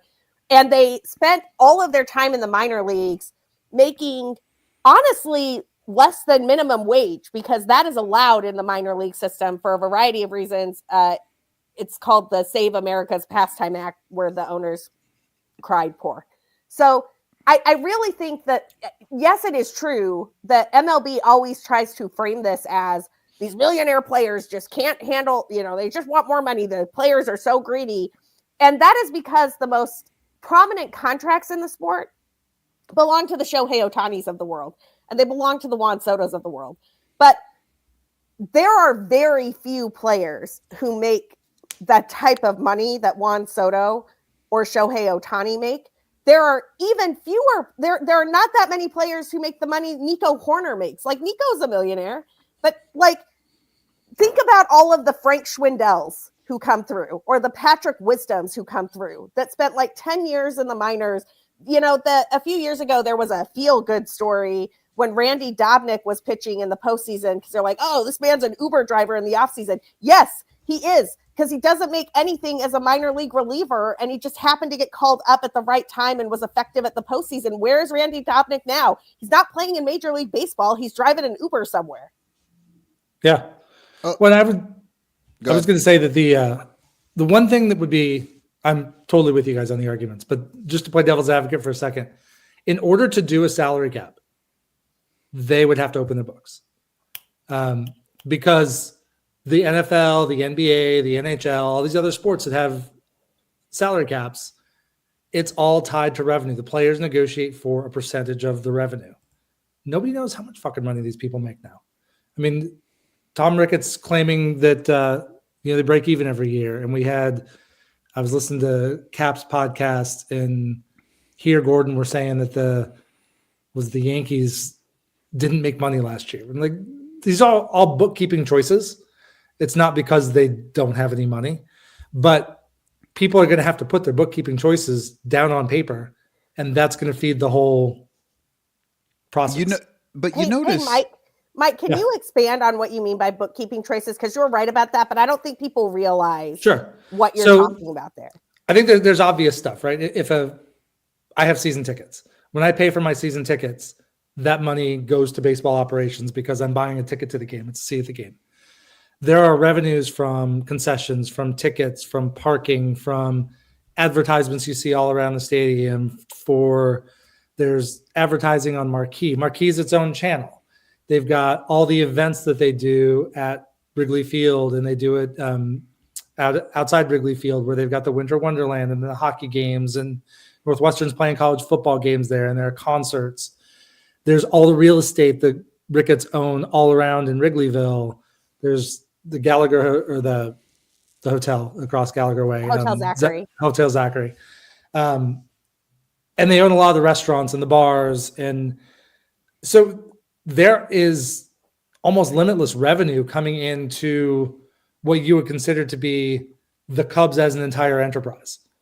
But there is Marquee is a piece, and the Cubs are a piece, and the real estate is a piece. And the Cubs, if they wanted to, could declare all of this exists because of the Cubs. So therefore, Cubs revenue, we're going to go spend like the Dodgers.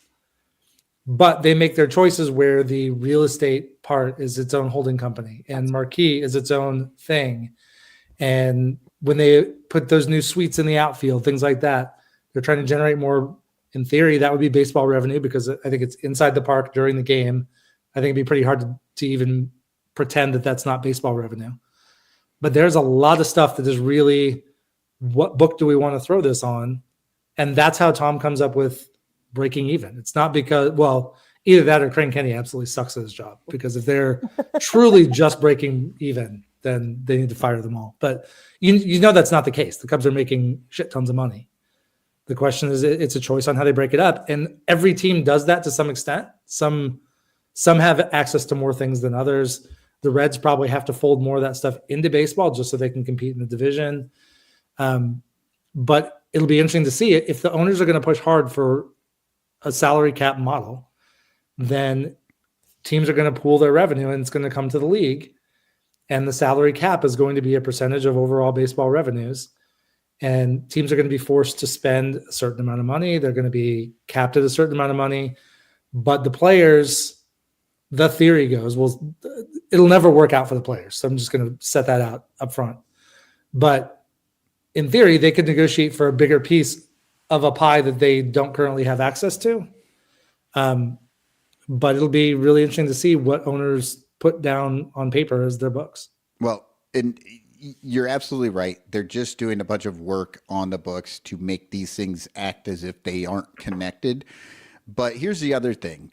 I have noticed over the last 5 years, I had never heard an owner say they were losing money. But I heard it from the Cardinals. We've heard it from the Yankees now. We've heard it from the Reds, I think the Red Sox have said it too. Yeah, the Red Sox were breaking even, right? Now, these are things that we've just now started hearing. Yep. And it seems weird to us. Why are we just hearing that? Because they have been working for the last 5 years to set up their books properly, so that once they get this, they try and push this through, and they do have to open their books, it's going to show that they're breaking even or they're losing money, so they don't have to give that money away. So what we do get to see is the Braves are owned by a publicly traded company, so their books are open. I to at least thought to it was some because extent. it was a publicly financed stadium. The Maybe Braves, that's it. But there's some reason why they're both. the Braves have a publicly financed stadium, and until that bond is paid off, we can see the Braves books. So there are a handful of teams like where if they have taken public financing for things, they have to open their books. Sorry, It's like in the NFL, you can always see the Green Bay Packers books because Correct. they're publicly owned. Correct. Yeah. But same aside, same outcome, different mechanism, but yes. But it's to the point where no matter what they claim, every time a team sells, it sells for many multiples of what the owner bought the team for. That's right. So if it's the world's shittiest investment because I'm losing so much money every single year, the next owner is not going to come in and pay me quadruple what I paid before. Along those lines, and this was a gift from the Freedom of Information Act that y'all should take a look at before you pick a side on the whole players versus owners thing. Hold on. Nope. You don't need to look at anything to pick a side. It's players, people. It's fair. players. but allow me to let y'all in on one of my favorite news dumps of all time. A handful of years ago, I want to say it was 2019-ish, because I think it was pre-pandemic, but it might have been post. I'm pretty sure it was pre-pandemic. Just Google the Splinter News FOIA, Freedom of Information Act, Splinter News, Ricketts, and you will find the Freedom of Information Act request that Splinter News put in for the Ricketts on their when they bought the Cubs. And there's a bunch of excellent things in there, including a bunch of really weird emails from Papa Joe Ricketts that frankly made those are the things that made the big headlines. We talked about those on Sunday. The thing that is really interesting in there that was probably the single thing I spent the most time on, you can see the PowerPoint presentation from the Cubs when they were trying to get the ownership group together to buy the team. And they make the argument that no baseball team has ever lost money on any, you own the team, then you sell the team, then you own the team, then you sell the team, to Waller's point. But it's sitting right there in a PowerPoint deck, and a very well done PowerPoint deck done by people who, trade in billions of dollars, not millions of dollars. So take it from them. The owners are not losing money. And all of this, we're barely breaking even, is exactly the accounting trick that Mike was talking about. It is, the Cubs have split off the rooftops and their, the hotel and all. That's the 1060 Hickory group. And then they have the Cubs group, and then they have the baseball operations group, and then they have Marquee. And because you have all of these different holdings, you can put losses in different places as long as it's plausible in a way that would make things look different if necessary. So these books are a lot more complicated than you think they are. The big thing here that is new to my mind is I really think MLB is trying to gear up for the fight this time in a way that is fundamentally different than what they did in 2021 and fundamentally different than what they did 10 years ago. They are they're trying to get fans on their side. They're trying to get managers on their side. We saw yesterday that Dave Roberts came out that he's in favor of a salary cap. What the hell, man? You are the manager of the Los Angeles Dodgers, and a former player. What are you doing? That's been my conspiracy theory for a while, is that the Dodgers and the Mets are running up these prices just so they can use that as the thing that they say, see, it's out of control, when everybody's in on it. All 30 teams want them to do that because it's going to allow them to point to that during this thing. David Elliott says, he doesn't care if a millionaire is losing money. They're so detached from reality, they don't know what it means. And there's a really good point there, because if you recall during the pandemic, Tom Ricketts was out there saying, the Cubs are suffering biblical losses, man, biblical losses. Danny Rocket went as biblical losses one year for Halloween. It was an epic costume. But the way they think of losses we projected that we were going to have $400 million of revenue, and we only got $100 million of revenue. So we lost $300 million. That is not the way normal people think of losses. The way I think of losses is I get X amount of money for my paycheck, and my paycheck comes in at half that.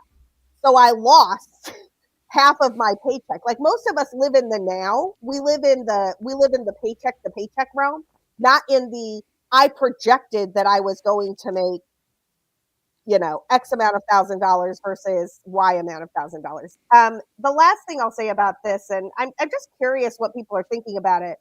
I made the strategic decision to Evan, excellent piece in The Athletic. You really should subscribe to The Athletic if you can, because he's great. And lots of people there are great. But Evan does the Lord's work on the collective bargaining side of things and on all things like MLB Players Union.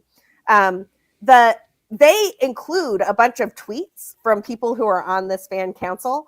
And so I've just made it my prerogative to follow all of those people, because I've decided that those people are going to be out like we're going to know what MLB's message is, because those people are going to be out there spreading the gospel of MLB. If you listen to the podcast that Foul Territory did with Rational Yankees Fan, who is the guy who kind of broke this whole thing, Rational Yankees Fan notes that he was like the only guy from the Yankees fan base in the room, and that there were just not all that many representatives from big teams. That this was really a room that was like packed with like the smaller teams. So it's like they have packed a room of people trying to get like all the Royals fans and Pirates fans angry at the Dodgers. And it's just kind of, and like that is so transparently obvious what they are trying to do. I really hope the Major League Baseball Players Association is already figuring out some similar strategy to fight back. Yeah. Well, one thing I was going to add is you brought up the 2020 biblical losses. I wonder how much that really accelerated all this, because obviously that was a year where everybody everywhere lost a lot of everything for obvious reasons. But it gave owners a chance to stand up there in a way with more backing than they really ever had before, to really start talking like this. And I think it really stuck since then. I think without the pandemic, I don't know that we're exactly here today. Sure, the owners would still want it, but I don't know that they would have galvanized all these talking points the way they have. Yeah, I think it gave them a lot of time to sit there together in rooms or on Zoom or whatever and have conversations, because if you remember, they were not competing on the field. So they were all getting together and having these conversations about how to move forward in different ways. Winter meetings come up this week. It used to be. Can I make one more point before we only do that a little bit, but then they had the whole 2020 season to play along with it. What were you saying? I have one last point too, but yeah, you go first, Mike. I was going to say that I think the shame of it is we've talked today about changing the game, the defensive metrics, the lack of offense, maybe hitters aren't adjusting. We're talking about the owners and the salary cap. This last postseason, I'll set aside 2016. That'll be my favorite forever for obvious reasons, and I think it was magic anyway. This is a tremendous offseason. And the last few years, I have really, really loved the game in a way that I haven't in a while. So even though there are flaws, things to fix, game's fucking great. So why are we wrecking it? No, I mean, that's a great point. And I might, you know what? I'm not even going to say my point. Just let it stand on that. The game is good. Baseball is great. Actually, I will say the last thing I want to say, which is, sorry, but that was a great point. I don't disagree with anything Mike just said. Players are workers at the end of the day. They are laborers just like us. Most of them do not come from billions of dollars and they're just like spending their day perfecting their craft of baseball. They worked from the streets of the Dominican Republic and from the streets of Venezuela and from the streets of Mexico and in little leagues across this country to become who they are right now. And if you work for a living, they work for a living too. And like, you have nothing in common. Most of us have nothing in common with the billionaire trust fund babies who are earning their keep through interest in the stock market. But you do have something in common with the Anthony Rizzos of the world. You do have something in common with the Juan Sotos of the world. And you do have something in common with the Randy Dobniks of the world. And I really hope fans keep that solidarity with the players, because we are closer to the players than we are to the owners. And the game does not exist without Juan Soto. The game can exist without Tom Ricketts. Oh, I wish the game would exist without Tom Ricketts. But okay, well, you both kind of hit on it. We're moving to our last thing. Danny put out a Cubs pod yesterday for the Patreon. If you're not part of the Patreon, you don't know what he said, all of it. But we're going to talk a little bit about it because the point of it was his Cubs happiness and how the Cubs make him feel. It used to be that the Cubs always made him happy, and now he has different feelings about that because of the way that the team is run and the way that the team has been constructed and the players on it and all that stuff. And so I just thought, I thought he made some good points. There were some interesting things to think about, but I thought I'd ask you guys, where's your Cubs happiness right now? What are you listened to Danny, and now you have an opportunity to sort of just say where you're at with your Cubs happiness. And I do have some different questions if you want me to ask you some specific points, but I'll let you go. What do you think with the Cubs happiness? Mike, you have to take this one first. Yeah, my Cubs happiness is, this last season was really weird for me. So had a lot of personal stuff going on too, but for the podcast and watching it on that level and still having frustrations about not extending Kyle Tucker and not doing more in the off season. I had a lot of fun watching that team, and they were actually pretty good. And it wasn't always an easy team to like, but in the end, I came around and there were a lot of good stories on the team. One thing when we talk about the Cubs trying to thread the needle and find the cheap deals or whatever, if the team's good, it means you wind up with really cool stories like Drew Pomerantz and Brad Keller. And you talk about, to your last point, Sarah, about guys who work and grind. I mean, Drew Pomerantz hadn't pitched in a game since 2021. Cool. Yeah. I mean, you don't get that by sitting on your butt and doing nothing and being entitled to anything. He had to work and grind and all that. And we got to see Michael Busch take another step, and PCA was electric. And there's a lot to like. And this year I really kind of struggled to find the balance between the stuff I like and the stuff I didn't. And I think that's kind of what, Danny was kind of talking about that in his way, but real quick, at Camiata 2 says Seiya, Nico, PCA, and Shota are still on the north side. That's my Cubs happiness. That's pretty good. Aw, that is good. I think I have someone at the door, so I'm going to answer this question in 1 second. Give me 1 second. Okay, I'll go. Can I add one more piece? Yeah, go ahead. I was going to say, unlike, even though I have season tickets, I'm not in Chicago that often. It's still magic to walk in that stadium and walk up those steps and see the ivy. It just shivers every single time I do it. It doesn't matter how many times I go.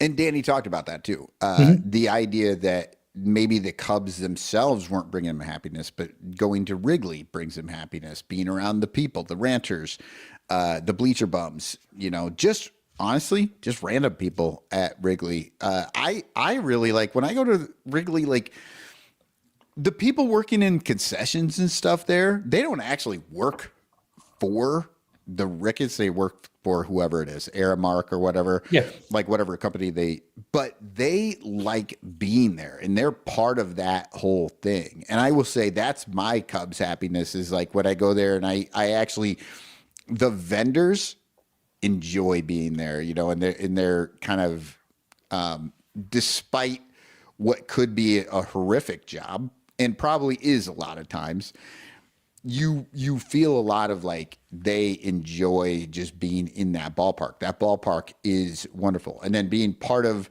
the ranchers, the community for me is great. But I will say things have changed. When I got going on this in 2014, 15, whatever that, I guess 15 was when I first got into Sun Ranto. We had the greatest team that was becoming assembled at that moment. They were all coming together. We had guys that were coming on, and for the most part, these guys at that moment seemed like really good guys. They seemed like fun guys. They had personality. Things were going well. Now, of course, you move on in the world and these guys get older and we have social media and you may learn things about people that you didn't know before, and that could be an issue. But at the time, it was all just heart-shaped glasses, man. It was rose-tinted. Like, everybody was great. They were friends with each other. It seemed like they went out there, they played every day, and they always had a chance. And even when they didn't have a chance, they looked like they were having fun on the field.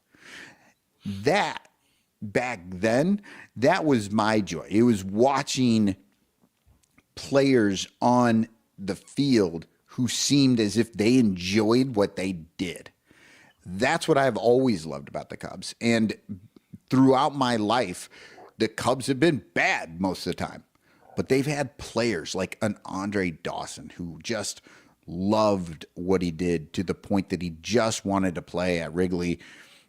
The whole blank check situation, and he was the best player in the league. And these guys who have just embodied sort of, I'm not going to say Cubs baseball, I'm going to just say baseball. Like, they embodied what we want baseball to be. They're enjoying what they're doing out there, and they have personalities and stuff. And that's been the thing that's carried us through all those losing seasons. And now we have a team that actually has a winning season. It's the opposite, right? We had losing seasons with fun players, and now we've got winning seasons with boring players. And it's really hard to reconcile that in your brain, like how you feel about it, because there's a nostalgia and, with these old teams. But really the best of both worlds was the 2016 era, because it was a damn good team and it was players who really liked doing it. And it was a manager that had fun, and all of it was just all about being fun. I loved it. And now we have a manager and players who honestly are like cardboard cutouts of humans, and they're no fun at all. And so it's great to watch winning baseball, and I always want that, and it is fun, and they did some really good things this year. But man, if nothing really, it's really hard to find that like great thing that happened this year, or that Mike, you talked about there were a few good stories or whatever, but and there were, for sure. There always is. They're digging those up. They're making those stories. But there's just a little something missing with that, with me. Yeah, I agree with that. I'm gonna flag Dominic Galoro's comment here, because I think this is great. My Cubs' happiness right now is at a crossroads as well. The game is what makes me happy, and we're planning on taking our grandson to his first game this summer. Can't wait to see his face. He's 4. Nice. So I'm going to try really hard not to cry while I talk about this, because I think I was about 4 years old when I fell in love with the Cubs. And it was the Sandberg game. And this last summer was really hard. Losing Rhino sucked, man. Like, it sucked so much. But there's a quote from his Hall of Fame acceptance speech that I think about all of the time, that I have ordered my life around, that I use. A lot of you know I coached nationally competitive debate teams for a long time, and now I work for a nonprofit that makes sure there's debate in high schools where it wouldn't otherwise exist. And when I coached those teams, this was the mantra that I built those teams around. And I got it from my favorite player, who I was introduced to when I was 4. And it is, the name on the front is a lot more important than the name on the back. I love the Cubs. I love this team. I love the history. I love the ballpark. There's nothing better than Wrigley Field. Sorry, Fenway, you're second and it's close, but it's not the same. I love this neighborhood. I love the Ball Hawks. I love Murphy's. I love Nisei. I love walking around and seeing the ivy turn colors all year long. I love seeing the things that happen in and around the park because it is a hub in the city of Chicago that is great. I love that I see the players and the people who work at Marquee and the people who work in the front office just walking around just like I am in the neighborhood that we all live in and work in and call home. And nothing will ever take that away from me. Like the Ricketts won't take that away from me. The Tribune Company didn't take that away from me. Whoever owns the Cubs next or who owned the Cubs last will never take that away from me.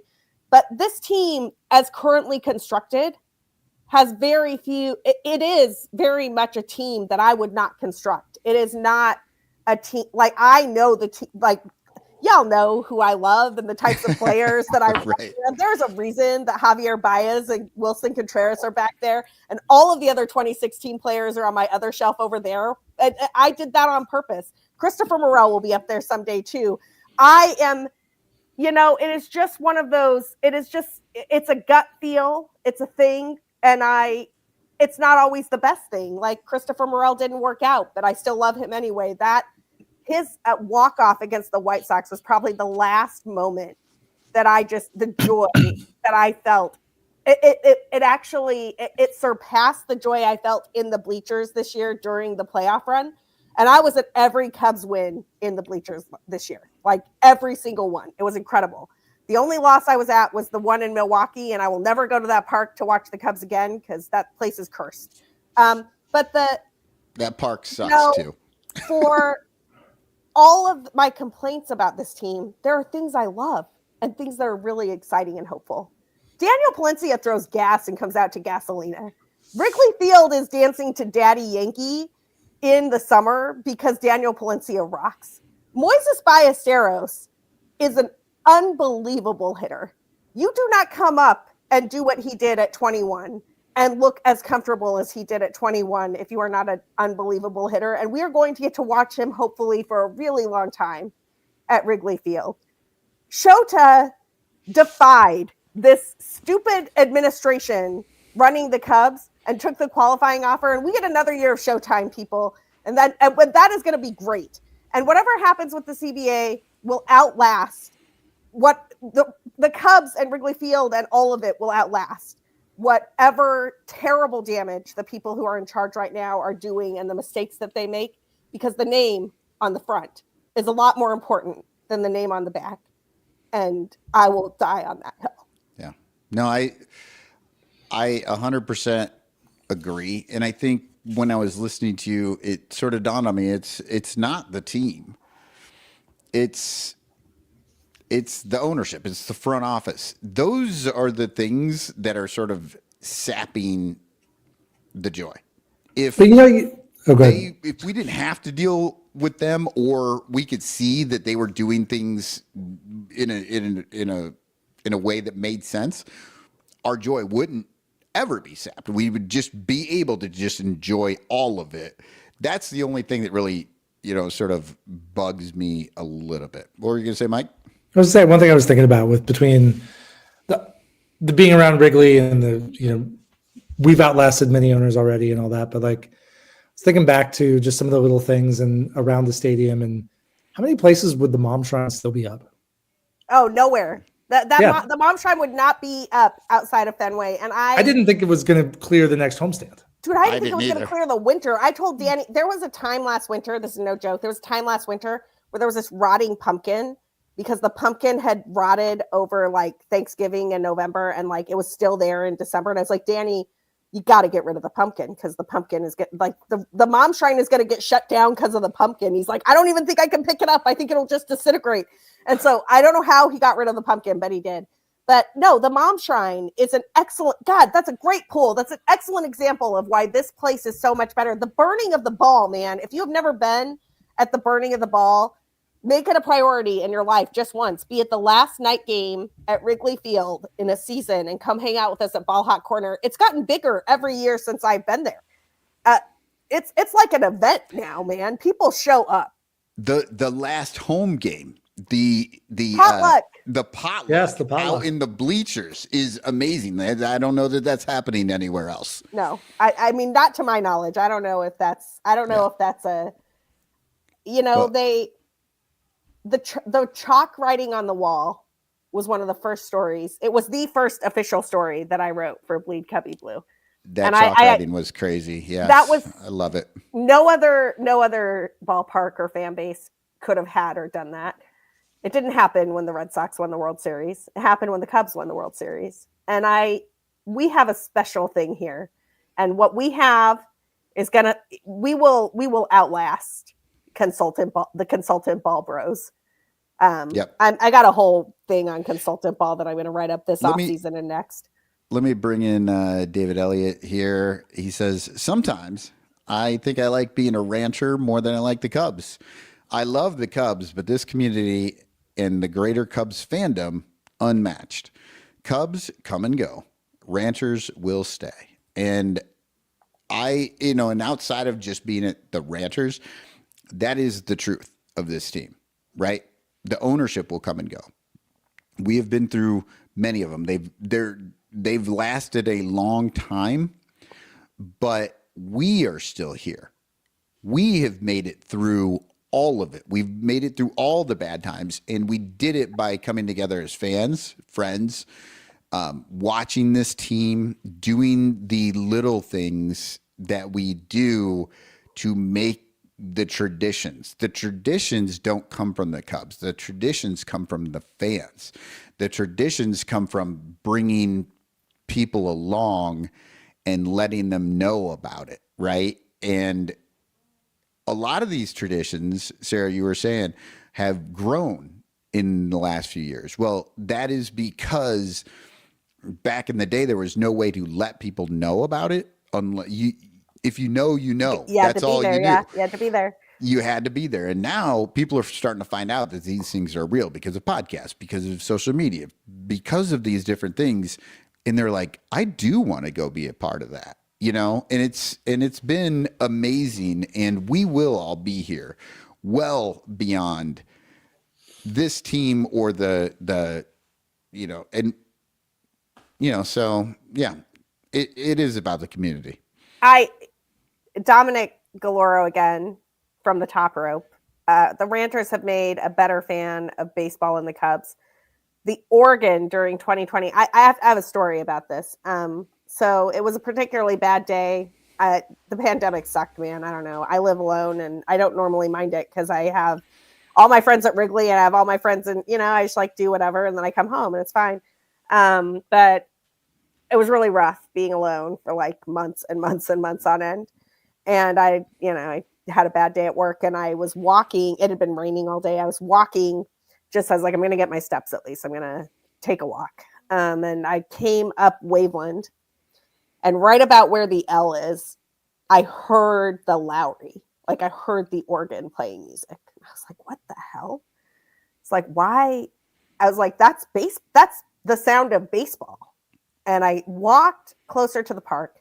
The Cubs had not announced it. If you remember, Gary Pressey retired in 2019. And so they were hiring a new organist for the 2020 season. It was May, and the season was delayed because of the pandemic. And I just heard, I found out later it was John Benedict. He was practicing. They let John Benedict and Josh Lingoff. And if I recall correctly, there was a third person who was in that rotation originally, but now it's just John and Josh. They would play every Friday. And that was the first Friday that they played. They did not announce it because they didn't want people to like come and crowd around the ballpark. But the organ announced itself. And so that first day, there were just a handful of us who live in the neighborhood who heard it, and I remember I was standing by Ball Hot Corner.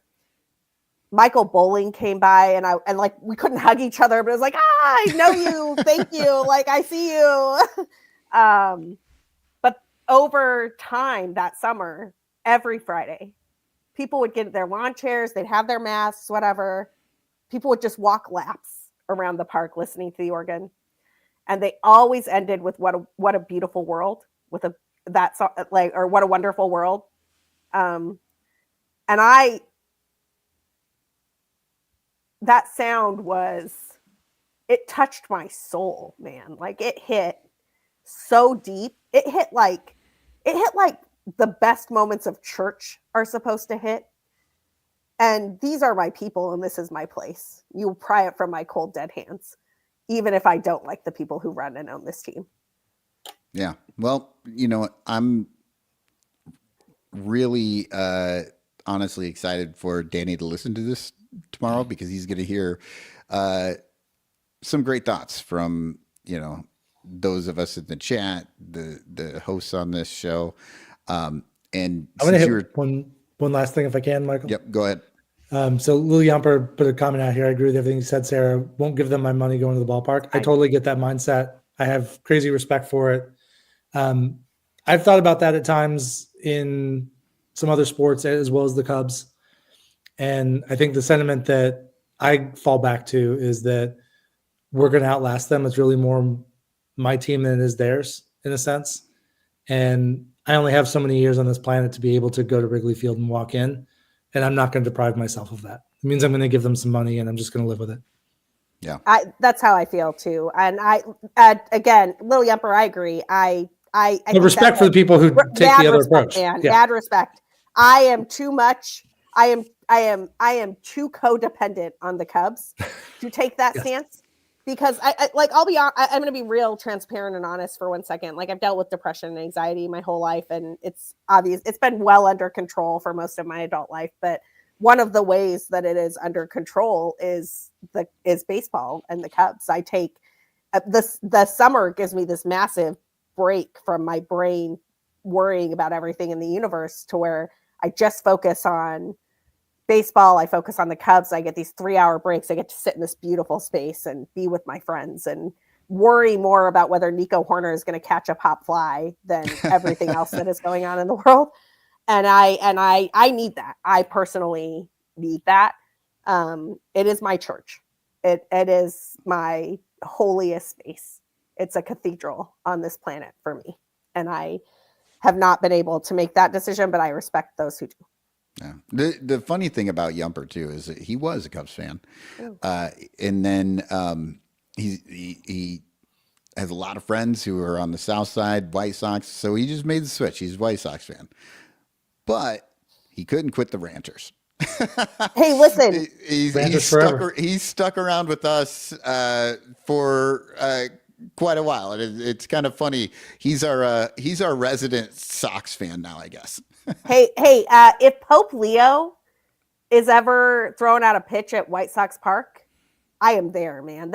Pope Leo has been one of the best things in my estimation, and the fact that he's a baseball fan just makes it even better. Yeah. Well, we've been talking about all these great things, the traditions, the people coming together. So obviously, first off, I found the pictures. I told you I was going to find it. This is us when we were getting Sunranto and the Ranchers were getting the most valuable partner award with the Lost Boys earlier.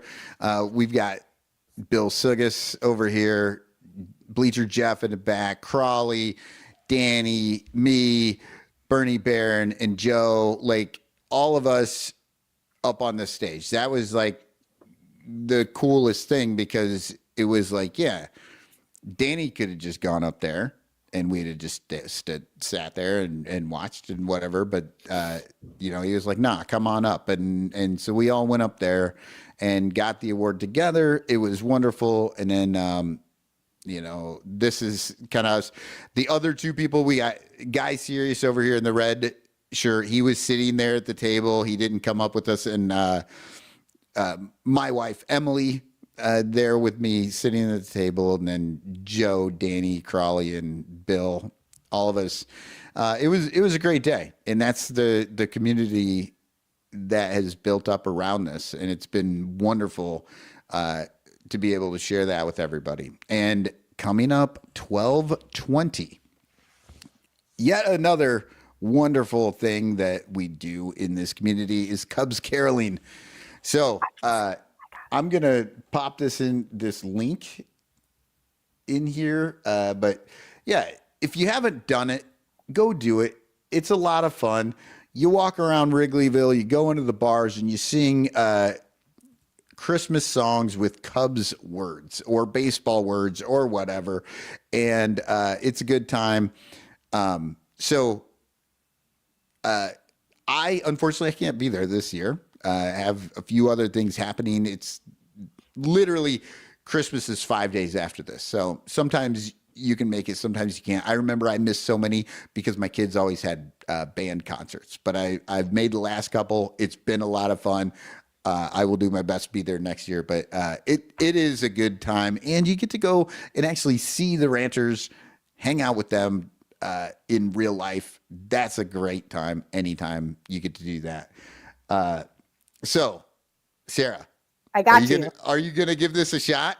I think I can. So, like in the 10 minutes before the show, I wrote a little bit of a Cubsmas carol about winter meetings to Silver Bells. As you all know, I'm a terrible singer. I really just can't even. I get to the second line and I get lost. So Sarah is going to give it a shot here, and then we're going to get out of here. So. Okay, I think I got it. This is not a song I sing very often, so if I mess up the key or something, y'all have to just, go easy on me. Okay, here we go. This is good, though. This is a really good Cubs carol, and this is a good example of what we do at Cubs caroling. And Cubs caroling is the best. I am the most introverted person, and I love Cubs caroling. I am not able to be there this year because I'll already be in Utah with my family. But every year that it is early enough that I can be there, I am there, and I will never miss it. Here we go. Owner's Gold, Owner's Gold, winter meeting in Orlando. Jingling, money sings, soon it is winter meetings. Winter meetings, agents greetings, smiling fake ass smiles. There's no feeling of baseball. Owners cheating, drinking, eating, claiming it's their last time. And in Orlando you hear Owner's Gold. Okay, that's it. Owner's Gold. Yes. That was very good. Thank you so much for doing that, because I can tell you right now, I tried it like 2 or 3 times. I think before. I was off key, honestly. I Silver Bells is not my jam. You have no idea how off. I can't hold a key. I can't hold a tune. If it was a motorcycle, I'd have died. I will say my favorite song from last year was Danny remade Feliz Navidad to Javier Assad. Yeah. And that was also great. Like, if you have not heard Danny's Javier Assad, I mean, you gotta get into it. It's a lot of fun. I am currently, after my Hawaiian vacation, I am working on Mele Kalikimaka.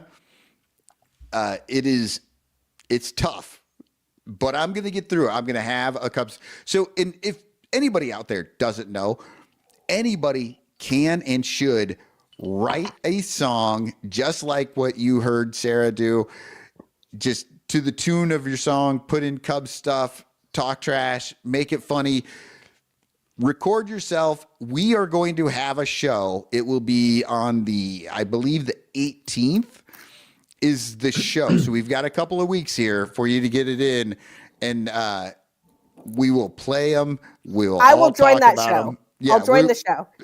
We will have your songs. This is your chance.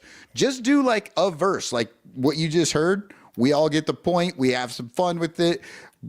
And I will say it is my absolute single favorite show that we do every year. I love this show. I always put in at least one. People hate it. a lot of times I make it even worse by doing 2 or 3. So you will get to hear me and make fun of me. So I mean, there's some really good ones. Danny and I a couple of years ago were riffing, and it was right after the Cubs had traded Christopher Morel, and we came up with the second Morel. yeah, about his, Like his not brother, the first, right? not the first Morel, the second Morel. And yeah, because we have Christopher Morel's little brother in the Cubs system. His name is Raphael, and so there is the second Noel, the second Morel is my favorite Christmas carol. Yeah. Oh, I look forward to falling in love with him and then Jed trading him away. Bernie Barron did Clark the Cub to the whatever the donkey song is. You know what I'm saying? The Christmas. There's a Christmas song about donkeys. Yeah, I can't remember. Yeah, I know. I remember her version of it too. I had never heard of that song before in my life, and she sang Clark the Cub, and I loved it. That's my favorite. Like I so enjoyed that. First off, I found a new Christmas song that I had never heard, but her version was amazing. And then John Pincus did a version of what is it, the Nutcracker Suite. Oh yeah, Oh I my remember. God. That blew my mind. That was really long too. He put a ton of work into that. Like so good. So please, everybody out there, be a part. Dominic the Donkey. Yes. The band director is like, yes, I know the answer. Also, thank you for the kind words, David. I definitely missed a couple of notes there, but that's not Silver Bells is not really in my repertoire, so I was kind of riffing. It's really hard to do that stuff, especially, on like, boom, let's just go. Totally cold, no rehearsal. Yeah. It was impressive. Well, I like, second glass of wine, so I can just lay it all out there. It's karaoke time. Well, dude, were you at the last time we did Ranters karaoke? I don't think so. Okay, well, I will just say we were at Nisei Lounge. We did Ranters karaoke, or the last time I was there. They might have done it since then that I wasn't there, but the last time I was there, and for the second or third song, I must have been very wasted. I did Madonna's Like a Prayer, and I nailed it. And then I stepped off the stage. I wish I could have seen it. This is one of the most fun things we do. I want to see everybody, do a recording, do a video, do a TikTok, whatever you're going to do. Just get out there and look. It's even easier than it ever has been. Throw it into ChatGPT and let them write the damn thing. No. But absolutely you fucking not. No. But you have to sing it. No. But you have, as long as you're singing carols, it, people, I'm with AI is bad. AI is bad. Listen, here's agreed. the trick. Here's the trick to writing your own Christmas carol. It is not hard. Look at the number of syllables, make sure they match, and just go. That's it. That's the whole trick to the thing. No Chat GPT. We are not Chat GPTing the Ranter carol out. No. Nope. I'm just trying to help people get to the point where they're at least singing. So look, I agree with you. The AI stuff drives me nuts, but if I can get a few more songs out of some of these people, that's what I want to see. I want to see what they came up with, because the GPT is not going to do anything that somebody isn't telling it to do. It's just going to help them with it. That's my hope. Dude, it's so easy. I literally, so this weekend I was at my parents' house and the University of Utah was behind and they needed to win a big game. Anyway, don't worry about it. I rewrote the Utah fight song for our dog Quinn. She's a golden lab, and I made the Utah fight song is called Utah Man Am I, which yes has pissed me off when I was a woman at Utah, but that's another story entirely. But it works really well for a Utah dog am I, and I rewrote the whole song for our puppy. Oh, that's nice. But that is true. But Sarah, you do have to remember, not everyone is as brilliant as we are. That's not it's syllables, we are it's so syllables. good at this. I'm just trying to give people a performance enhancing drug so that they can play on the same field with me. Steroids are bad, Cotton. All right. Well, we're gonna close this thing up. Thank you to all the Patreon supporters. Hey, shout out to Yumper. We went over 2 hours. We went 2.5 hours. Good Lord. Chance. Are you doing the chance? No, absolutely not. I can't do that shit. That's a whole nother thing. People have been saying chance in the chat all night. Have they? Yes. Oh, we have my multiple bad. chances in the chat. Well, luckily, I never said that they should put chances in the chat. So I guess they took a chance and they lost. But thank you to our Patreon supporters. That's your message of doom, folks. Especially Blake Beard, Rogue Wave Creative, our sponsors, Matt Cameras, Permanent Paintings on Etsy, In the Clutch T-shirts. Thank you so much. And I asked Danny to load this video in. This is from, I believe it was after the 2015 season. And we were all sad because the season was over and we didn't have, and I asked him to put this into the chat so we could end on this. I didn't realize it was going to be so completely perfect for all the things that we've talked about tonight. But that's it for us. 2.5 hours, I guess, is enough. So spagog, y'all. Spagog. Gog. Oh, and here's Danny singing I Am Missing You with all sorts of ranters making guest appearances.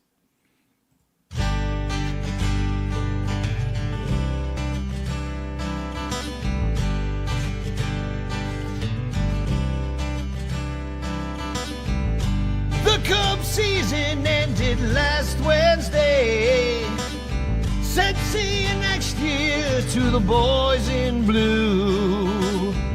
I feel so lonely when there's not a game. Where did you go, Cubbies? I miss you. Gum mugging rallies and your helmet rubs. Now nothing's on when I'm watching TV. I changed the channel, but there's no Cubs. Arietta Rizzo, hear my plea. Schwarber, Soler, come back to Wrigley. Remember how they played, sitting in the stands, beer bottle in my hand. I am missing you. Extra inning nights and 120 start days.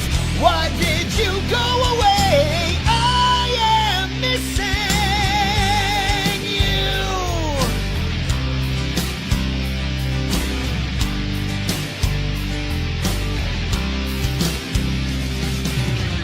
We spent the summer in this lakeshore town, chasing the Cardinals and the Pirates.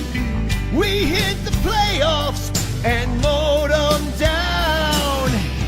But then that October night we faced the Mets.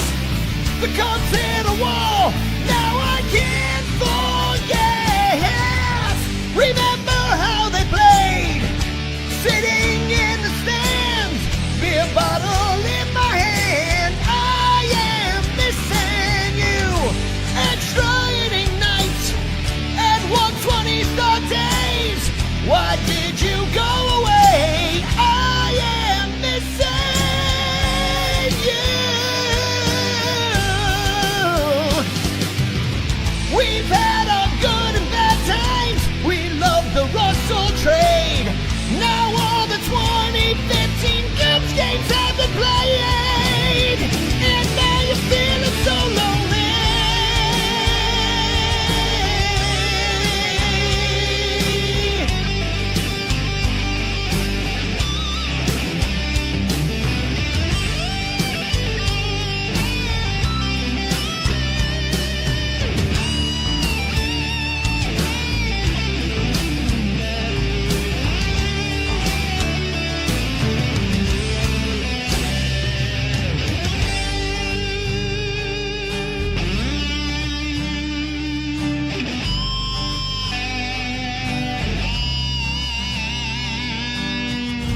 The Cubs season ended last Wednesday.